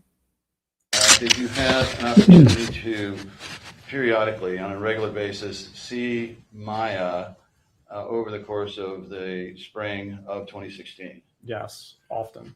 Tell the jury about what, if anything, you noticed about her condition. She seemed to be getting better, and in my opinion, just after looking in, not knowing all the details, this one treatment she went and had, I thought that was it. The one treatment, one and done, and she's on the mend and better. But still in a wheelchair. But still in a wheelchair, but overall physical strength health getting better. She liked to get in the pool. I believe they put in solar just to keep the pool water warmer and more comfortable, so she could keep getting strength back. and legs. Got it. Okay. And so then through the course of that year, did there come a time when you had another July 4th parade in 2016? Every year we have them, yes. And was that filmed? Yes. And with the court's permission, then we would publish the. So I don't know if you guys are hearing it, but the rustling of the paper sound was an issue during this trial. It kind of calms down after a while, but that paper sound is a lot. But you know, it is what it is. I can't control it. Video from 2692 in evidence.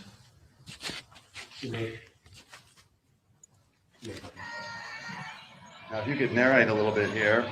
So this looks like the very start of the parade. That's Jack kneeling down in the black and white shirt taking pictures. This is the neighborhood? This is the neighborhood. That's actually my house straight in the middle. Okay. Maya's driving the golf cart right in the middle. Okay, let's come forward. Our other mutual friend is riding in the passengers up front. Okay. Now Maya's able to sit up there. Yeah, she drove the golf cart all the way around. So She couldn't ride the bike this year, so our friend Pat, that was, I believe, his a golf cart he got from work. So he brought that just so Maya could be a part and drive it around. So she was strong enough by July to press down on the pedal there in the golf cart pedal? Yes. What if anything? Hold on a second. What's the legal basis? Lack of knowledge. The verb. Objection, Your Honor. That's She able to press down on it's the- prejudicial. Yes. Prejudicial that she was riding around in a golf More cart. neighbors. That's my daughter. That's not good for us. More neighbors in the back. And there- This is me in the gray shirt coming up. That's my real little daughter. I'm walking behind right there. Jack's discovering humidity. Is this the Kowalski's house? No. Okay. Where's the Kowalski's house from here? From this image, it's, well, hold on. Go straight down to your right. It's out of frame, but right to the right. Okay. Similar to these. Yes. Okay. Thank you. So now after this, when was the next time that you remember something happening with Maya? Did she continue to be around the neighborhood or did she disappear again? I don't know. We see her often. A lot of the neighborhood get-togethers kind of filtered more back to Jack's house, though, because for mine to go anywhere, it was wheelchair. Okay. But yeah, we see her often. In the fall then of 2016, did there come a time when Maya again left to go to the hospital? In this case, Johns Hopkins. Yes. All right. And were you there and around the time when she was going off to the hospital? Yes. Was there any weather event that was causing, or that not causing, but a weather event around that time that you recall? I don't recall. All right. Hurricane Matthew, do you recall when that came through? I do, kind of. They blend together. Yeah. Unfortunately. Okay, so when was the next time that you really recall seeing Maya? I don't recall seeing her until after she came home from the several month hospital. Okay, so would this have been into the new year then, into January? So my youngest daughter, her birthday is December 28th. We had a birthday party for after New Year's. So it was right after that, early January. Okay. And then was there any type of reception or thing that went on for Maya, to the best of your knowledge? Yeah, so there was I think everybody that lived in the neighborhood, they knew when she was coming back. A lot of people made signs and banners, especially the kids. Let me show you, if we could, 26, either 82, is it 2? Sorry, 2582. Is it 002 or 32? That's the photo. Okay. So is that the photo of the reception? So this is right at the entrance of the neighborhood. And yep, that's right when they pulled in. Okay, and then 0032582-003, if we may publish. And what is this? Welcome home sign. Okay, and then we previously shown you, but with permission, Judge, we would like to publish 2710, if you could. Yes. Thank you. Remember when you gave her that whole bag of shot? Say, Maya, we are so excited to see you. So thankful you're home.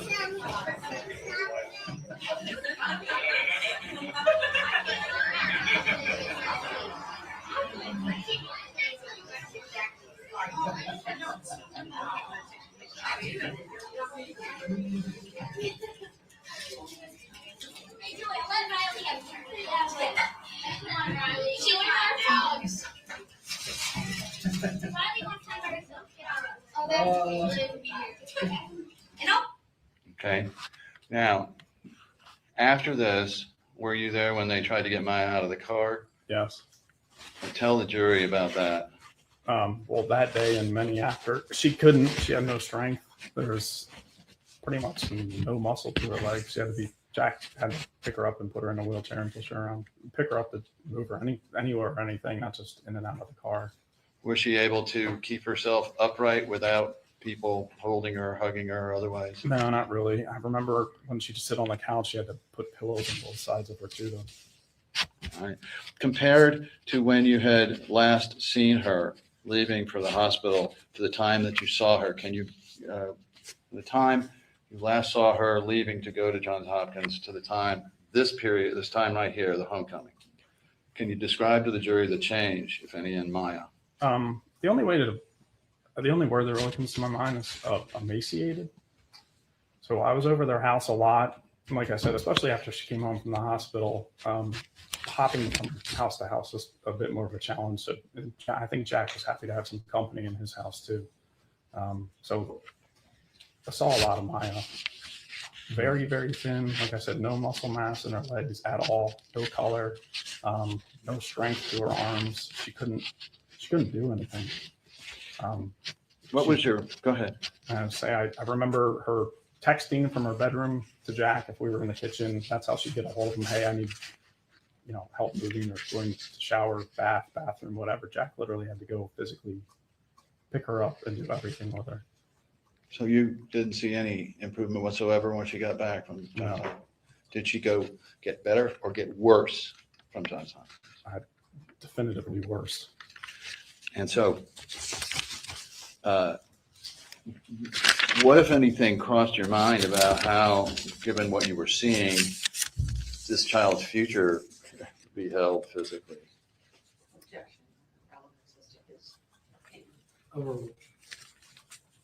Sorry, ask the question again. Sure.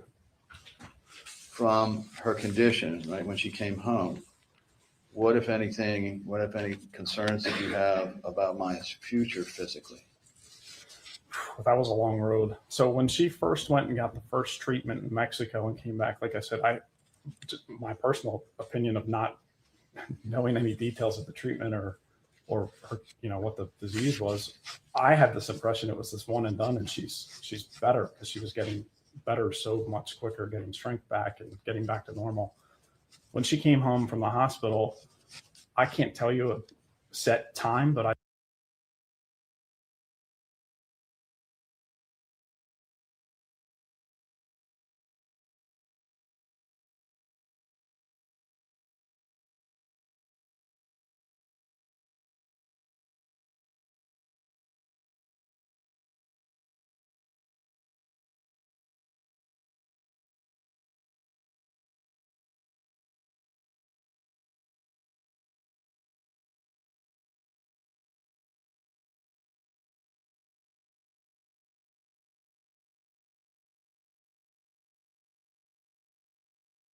I just remember it was such a long road for her to be able to do anything physically. Months and months. And did there come a time when you saw her graduating from a wheelchair then to crutches? Yes.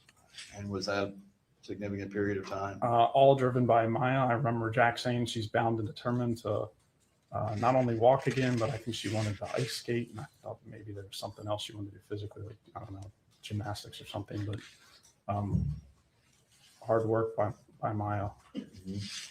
And then eventually, was there another period of time when Maya began to try to graduate from the crutches to walking? Yes, I mean that was always the goal for her. It was she had her sights set on getting totally back to normal. So, And was Maya the type of child that would instantly tell you if she was hurting, or was she quiet about something? never heard her complain about anything. No matter what? Never. Okay. And the let's talk a little bit about Beata over this period of time from when Maya went off to Johns Hopkins until the end there. Were you seeing the Kowalskis, that being, I guess it would be Kyle and Beata and Jack, over that period of time, the fall of 2016, while Maya was gone? Yes. How often did you see them? Same deal. I think Jack was outside even more if he wasn't doing something, working on with, trying to get Maya, just occupying his brain. Mm-hmm. So still a lot. What was the effect on Beata as time went on? Absolute crushing stress. Mm-hmm. The whole family. Was there a change in her personality from what you saw? She became a lot more reserved, at least, for me. Was she becoming more withdrawn? Yes. Did she have the same sense of humor that you had? No, completely gone. And between Jack and Beata, first, how often were you seeing them in any social modes? As much or more or less? No, not as much. We all knew this was going on, where, again, this crushing stress thing of trying to get their kid back. So, it wasn't.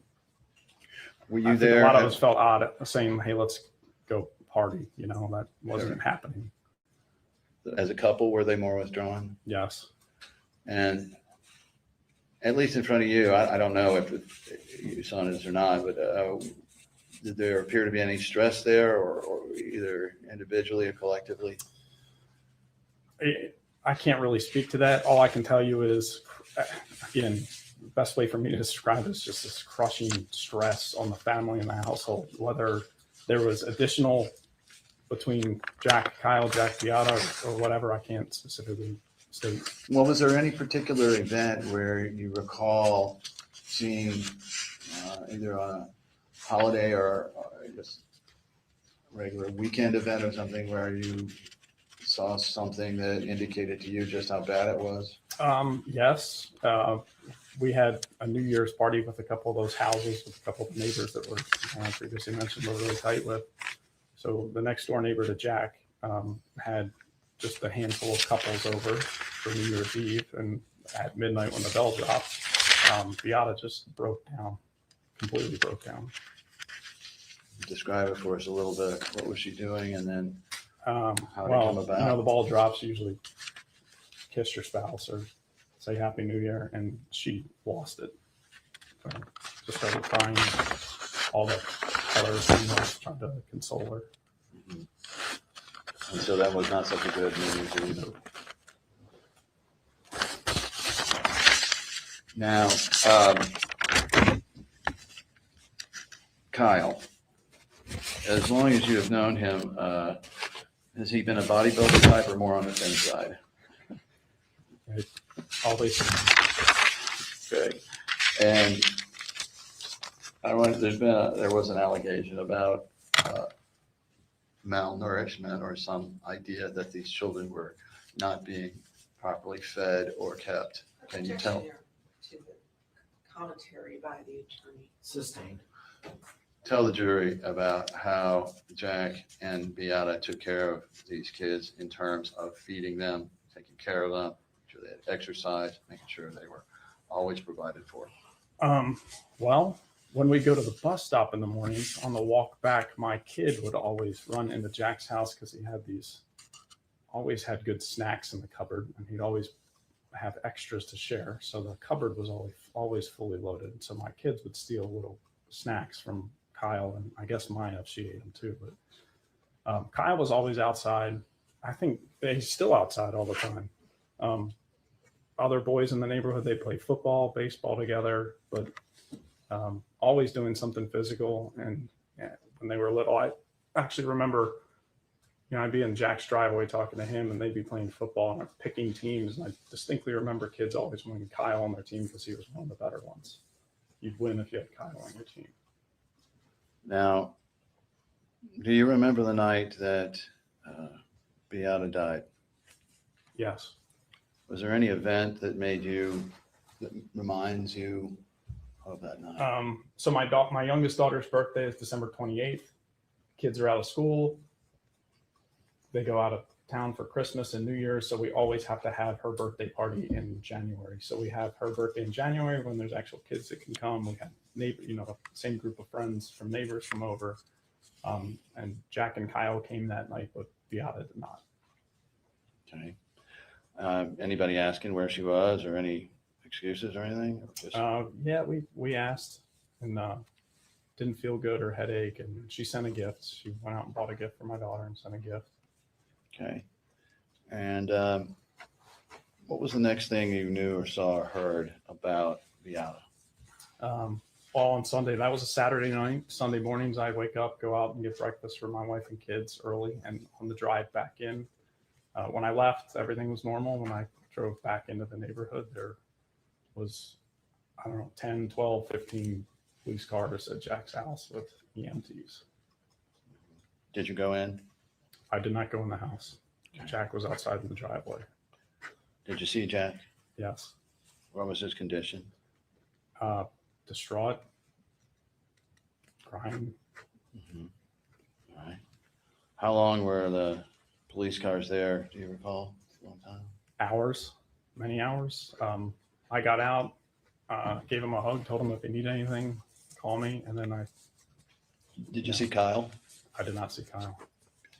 He had gone by that point or been taken, or I'm not sure. mm-hmm. I wasn't sure if he was in the house or if he left. Now we've gone over the reunion party, but can you tell us a little bit about what it's been like for Jack first? Since, we'll strike that. Did you see Jack very much immediately after, in the period immediately after Beata passed? Yes, still saw him a bunch. Tell us about that. It was more just trying to console a friend. Mm-hmm. You don't want to intrude, but you want them, you want Let them them know. someone to know you're there. Yeah. And was he striking? Have you noticed any changes in Jack afterwards in terms of his, not so much about taking care of the kids, but just he himself and his enjoyment of life or his activities? I mean, yeah, the whole family. Tell us about it.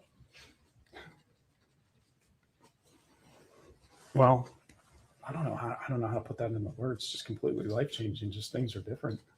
The whole family's just great, super caring family, but something just happened where it's just different now.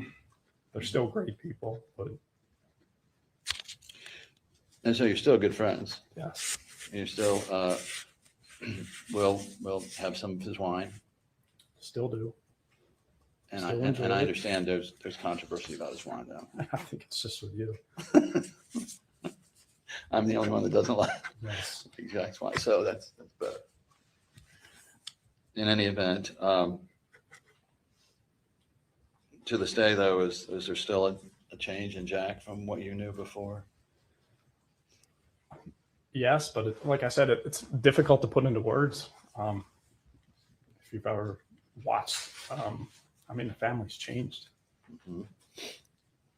And do you see Maya or Kyle as much anymore?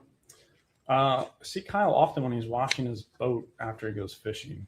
Mhm. So he's still outside, but he's not playing football in the front yard anymore. Okay. Maya Activities babysits are our a little bit- kids.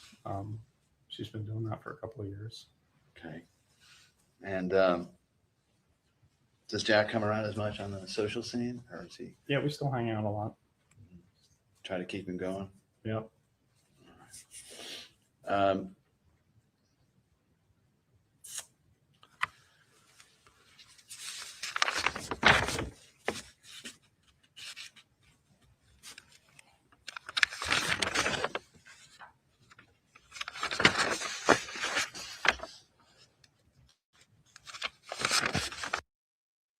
No, I don't think he lost his wife too. I don't think he did. If he did, I must have missed it. But no, I think he's just talking about, what Jack was like after the death of his wife. I mean, it's tragic. It's terrible.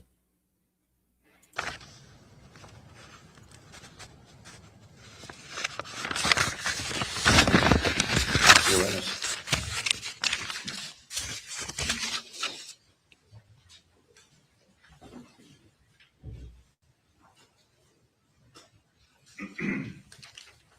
Morning, sir. Morning. I just have a few questions. It sounds like you've known the Kowalskis for a long time and you're a really good supportive friend, or at least you try to be. Is that fair? Yes. I just want to draw your attention back to the July 3rd, 2015 incident at the house that you talked about. Okay. Okay. We're on the same page. This lady trying to My seem understanding from what you've said empathetic is is just that you didn't actually see anything the worst. happen to Maya. Don't correct? give a shit, lady. And in fact, at the time you heard this noise you described, you didn't even know it was Maya. Is that fair? When I first walked in the house, yes. When you heard, right, when you actually heard the noise that you described, you didn't know that it was Maya. Is that correct? No, I after about 10 seconds, quickly put it together that it was Maya. When Oh, I you first did? walked in the house, I just thought it was some random kid just making some god awful noise. Oh, I must have misheard. I thought you said you figured it was one of Jack's kids, but I didn't know that you had determined that it was Maya. Whether it was within 10 seconds or 30 seconds or yes, but the other parents and adults there, as they were filtering out, yes, it was very quickly realizing it was Maya. Okay, all right. But as far as what you know, you didn't know of anything physical that had occurred to cause that noise, correct? And as far as it could have been a panic attack for all you know from what you've heard. Is that fair? I wouldn't classify it that way, but Okay, I'd let's say just, no. can we agree that you don't know what caused? No, but it could have been a that panic noise? attack Get if you that heard like a noise. Is that guttural fair? noise Yes. coming from a All right. 10-year-old girl. I want to focus on the time frame. So just to put us on the same page, Maya's admission to St. Johns Hopkins All Children's was October of 2016. Okay. Okay. My understanding is that you were aware that they had gone for some treatment back in November of 2015. I don't remember the exact timelines Okay. and dates, but But do you remember them going somewhere for treatment? yes. And I think I heard you say you figured it was going to be one and done. They were going to do that treatment and then that was going to take care of everything. I think it was after the fact when we saw her, what was to me being perceived as much better than before she went. I just thought, oh, this is a big, expensive one and done treatment, and this helps clear up whatever it was. Okay.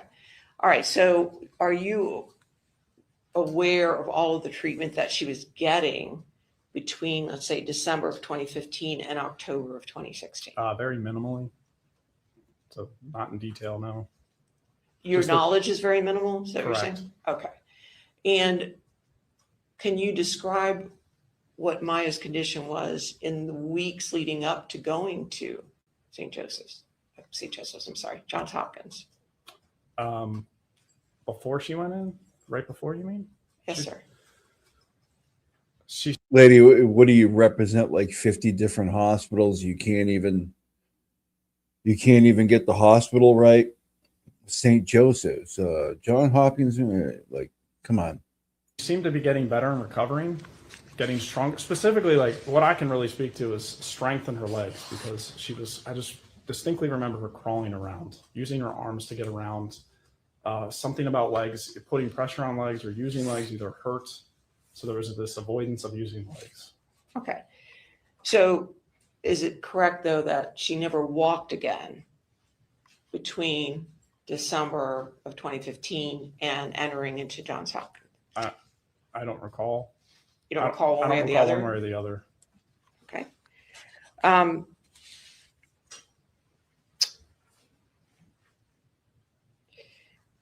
Do you have any knowledge, sir, about what Maya's condition was, or on the day before she went into Johns Hopkins?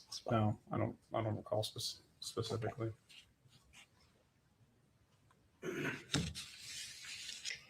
Now, since Maya's been discharged and been home and leading up to today, you certainly have noticed that Maya's been able to participate in ice skating.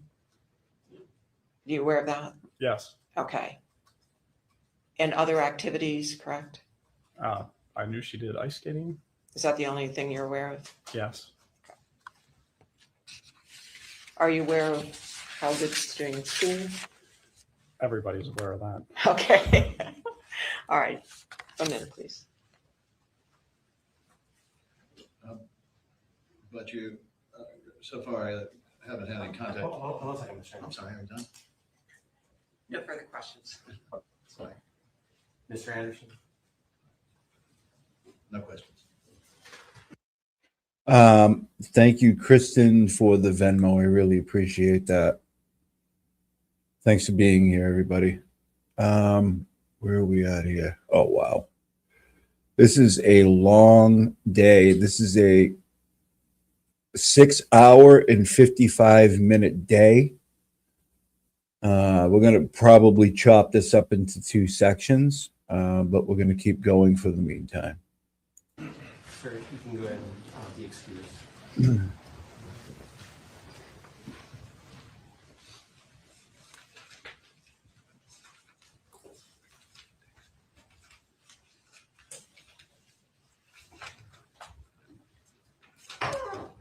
Your next witness, is your next witness short, or do we need to take a break here? We prefer a break, Your Honor. Members of the jury, why don't we take our morning break? Do not discuss this case amongst yourselves. Do not do any investigation and receive no information. We'll try to keep it to a 10-minute break, 10, maybe 15 minutes.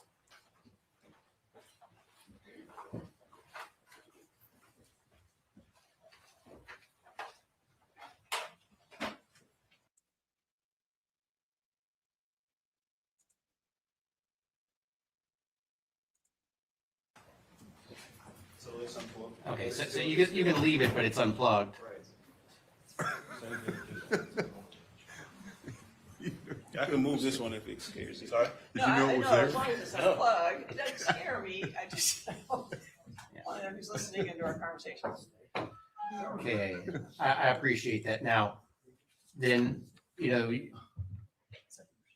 I don't know if Court TV, are you tapping into the house audio for your feed, or is that you're using your own microphones? I'm doing both. I'm sometimes listening to the house feed, or sometimes I'm also tapping into my own. So on the house feed, sometimes I might be hearing the back table, and once I start to hear a little bit of whisper, I kill the house, and I use my house. Okay. Then Because I'm perhaps, pressing the mute button, right? Sometimes in the back. and just so the attorneys know that there are the buttons on, when I say our microphones, the microphones that come in the courtroom, that you should push the button if you want to have a private conversation with the others folks at your table. Anything else I can do to help you all out at this time, Core TV? That's fine. Okay. Just as long as everybody remembers to hit the mute button sometimes. Yeah, let's go ahead and do that. That'll also make sure that your conversations are not inadvertently picked up and broadcast nationally. But if I hear them, then I go to my mics, so then they cannot. Thank you. Mr. Whitney. Your Honor, by agreement, we would like to admit 2530-020. Let me ask the lawyers this, because normally my practice is whenever a document is entered to do it in front of the jury. Given the volume of exhibits, do you want to just do it interim like this way and then not worry about doing it in front of the jury? It's whatever you all want to do. I just think with the number of photographs we're going to be discussing and everything else, it's just easier to do it outside the presence of the jury so we can have a discussion. I just think it's easier. Happy to do it this way. Okay, so I will not worry about, introducing exhibits in front of the jury. If it happens, it's great, but if we do it on the side, that's fine as well. Okay. What's the next issue? There are, for Colonel Kowalski, and he is after this, we only anticipate this witness will take us up to about 11 o'clock. So we would start then with Colonel Kowalski. There are a number of photographs of the nature of just simply background. Literally, the court's only ruled on the one note. And the only objection to these is cumulative. And since there've only been four photos in, and none of these are duplicative, we would like the court to make a ruling at this point, cumulative. How many photos are we talking about? A total of 18, out of which they've agreed to 3 plus, so there's 15. To give the court some idea, Kyle and Maya playing as babies, Kyle and Maya in the pool, Kyle and Maya on a toy in front of the Venice sign, fishing in the backyard after Christmas, playing after school after ketamine,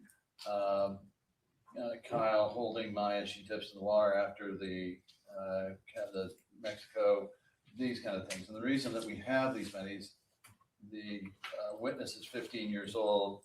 These help refresh his recollection. They tell the story better having these, and they are all from different periods in their lives. There are none where there's like 3 of them at the same event. They're all single events, single periods of time. Ms. Groves. Judge, the objection is cumulative. I mean, there's no issue about the 2 of them having a relationship. There's no question about it's cumulative, Judge. There's like 28 photos they want to put in with Kyle. They made the argument that she was coming out of different points, strong, able to use her legs, not able to use her legs, that these different treatments were good for her and that she was doing so much better. The purpose of these photos is to demonstrate literally period by period how Maya is doing. It is a visual representation. I thought these were photos of Kyle. They are Kyle and Maya together. And they're also, it demonstrate, here's the thing. A lot of these are most photos are taken with both children in them. And it's just the kids growing up at first. And then after that, it's from different periods after certain treatments. That's the purpose of them. Judge, it starts with them as a toddler and moving up. I don't. Okay. How many total photos are we talking about that are being questioned? 19 objected to, 3 stipulated. 4. So you get 10 photos. Pick your 10. I would point out, Judge, they've already used 3 of them, so that in opening, so those would be 3 of the 10. What? Out of this group, just pick 10 and then let's move on. You can tell us which 10 they are? May we have, during this next witness, may our team decide which 10 and then. Sure. Anything else? No, Your Honor. Anything else from the defense? There you are. Okay, let's bring in the jury, please.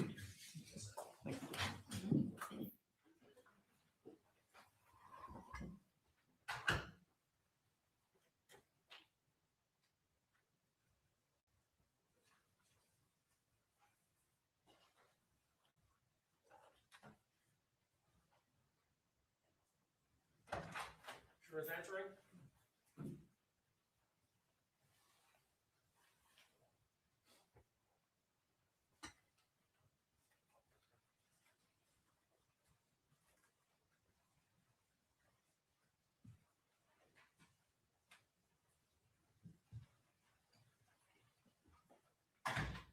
Okay, everyone, please be seated. Okay, welcome back, members of the jury. I want to confirm while you were away on break, you did not discuss this case amongst yourselves. You did no investigation and you received no information. Is that all correct? Yes. Thank you very much. Your next witness, Mr. Anderson.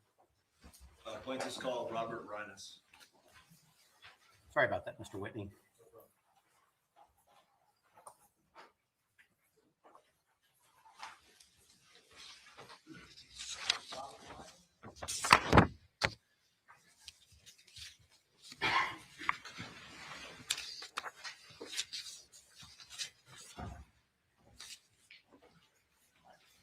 Stand here, face the court, and raise your hand. Do you solemnly swear or affirm testimony you're about to give will be the truth, the whole truth, and nothing but the truth? Yes, I do.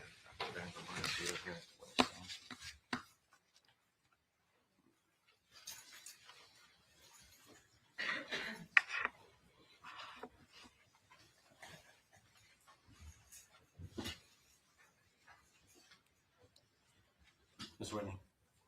Would you please state your name for the record? Robert Reines.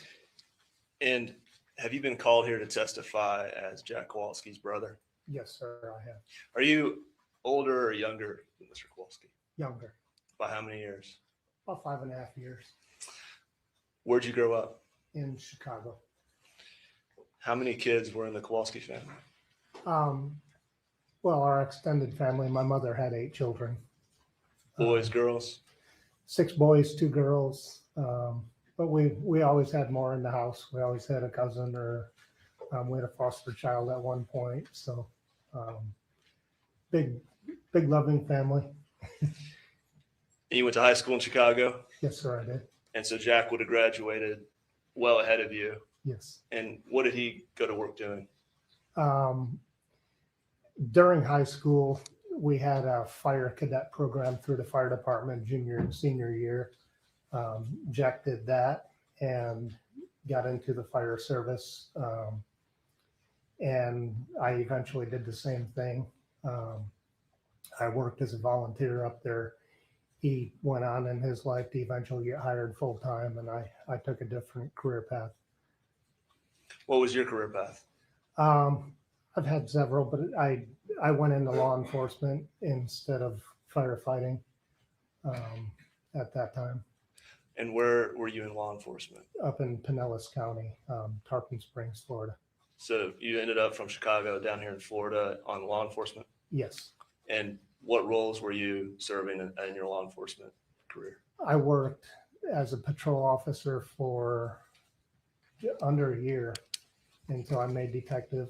And then I worked property crimes for just under a year again. And then I went into crimes against persons, which is all the nasty stuff, the sex abuse, the child abuse, the homicide, and the crimes against persons.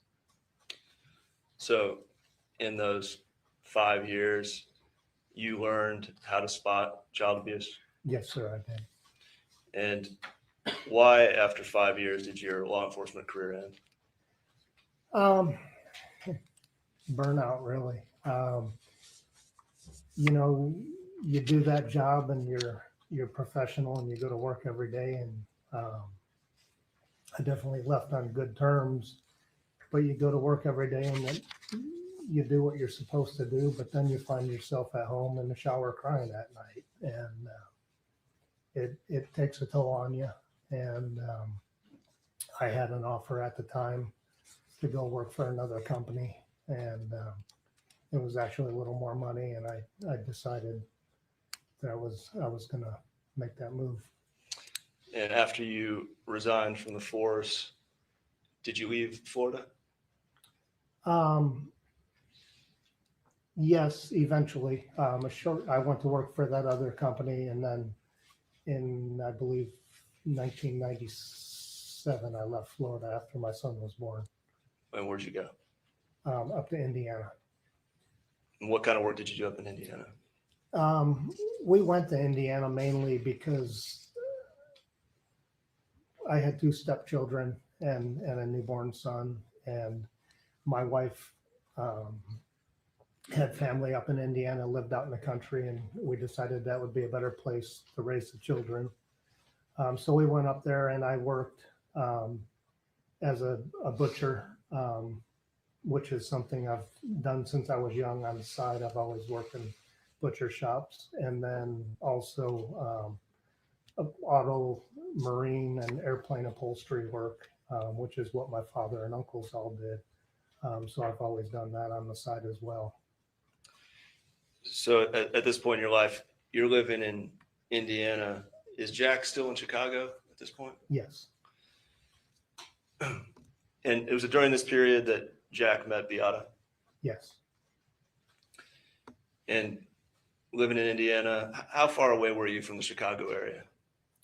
We're in Fort Wayne, so just a couple hours, about 2-hour drive. So you had opportunity to regularly meet and interact with Jack and Beata together? Yes, because my mother was still in Chicago, and I had a couple brothers up there, so we frequently visited. What was your first impression of Beata? I loved her. She's just she was.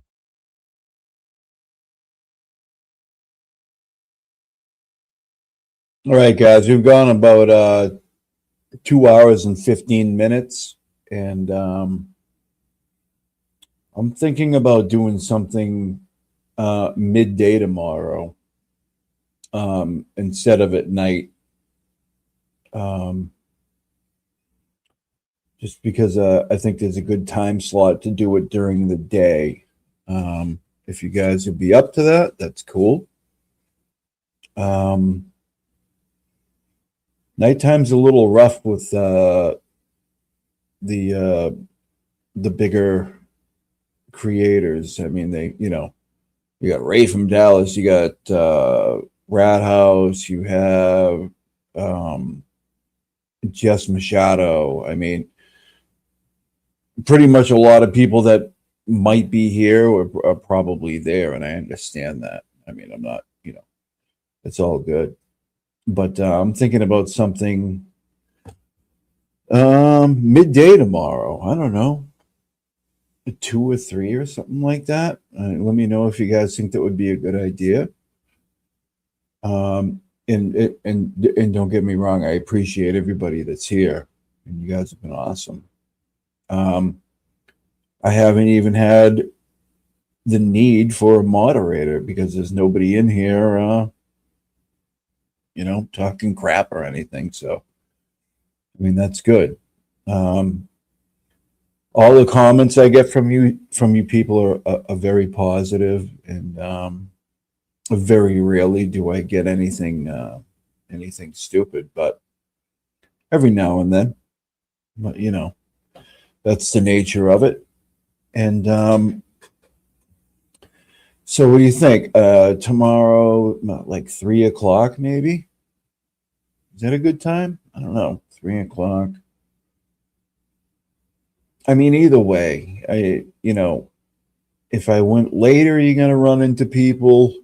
I mean, Baker streams at all times of the day and night, so I can never predict that. But I don't know. It was kind of play it by ear, but it's going to be definitely daytime tomorrow as opposed to the last 2 nights. So what do you say we do that? And I just want to say thank you very much for being here. And if I can get my thing straightened out here, I could be smoother about this, but it is what it is. And but thank you for being here, and we'll do this tomorrow during the day, say from 1 to 3, somewhere in that area, but I'll put a post out to let everybody know. All right? Excellent. Thank you so much.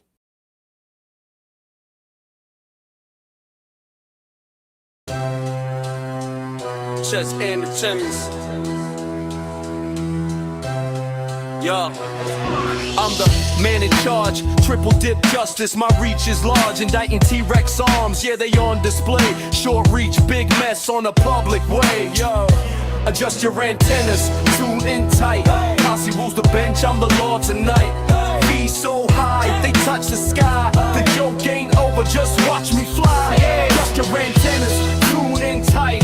Cossy rules the bench, I'm the law tonight. Be so high, they touch the sky. The joke ain't over, just watch me fly. Advanced years, wisdom stacked. Try me once, no turning back. James Jackson ordered, case dismissed. Cossy cheek strikes, you won't resist. Order in court, the rhythm pounds. Justice echoes, breaking bounds. Prosecutor by day, mic in hand by night. Adjust your antennas, I'm the signal, alright. Antennas, tune in tight. Cossy rules the bench, I'm the law tonight.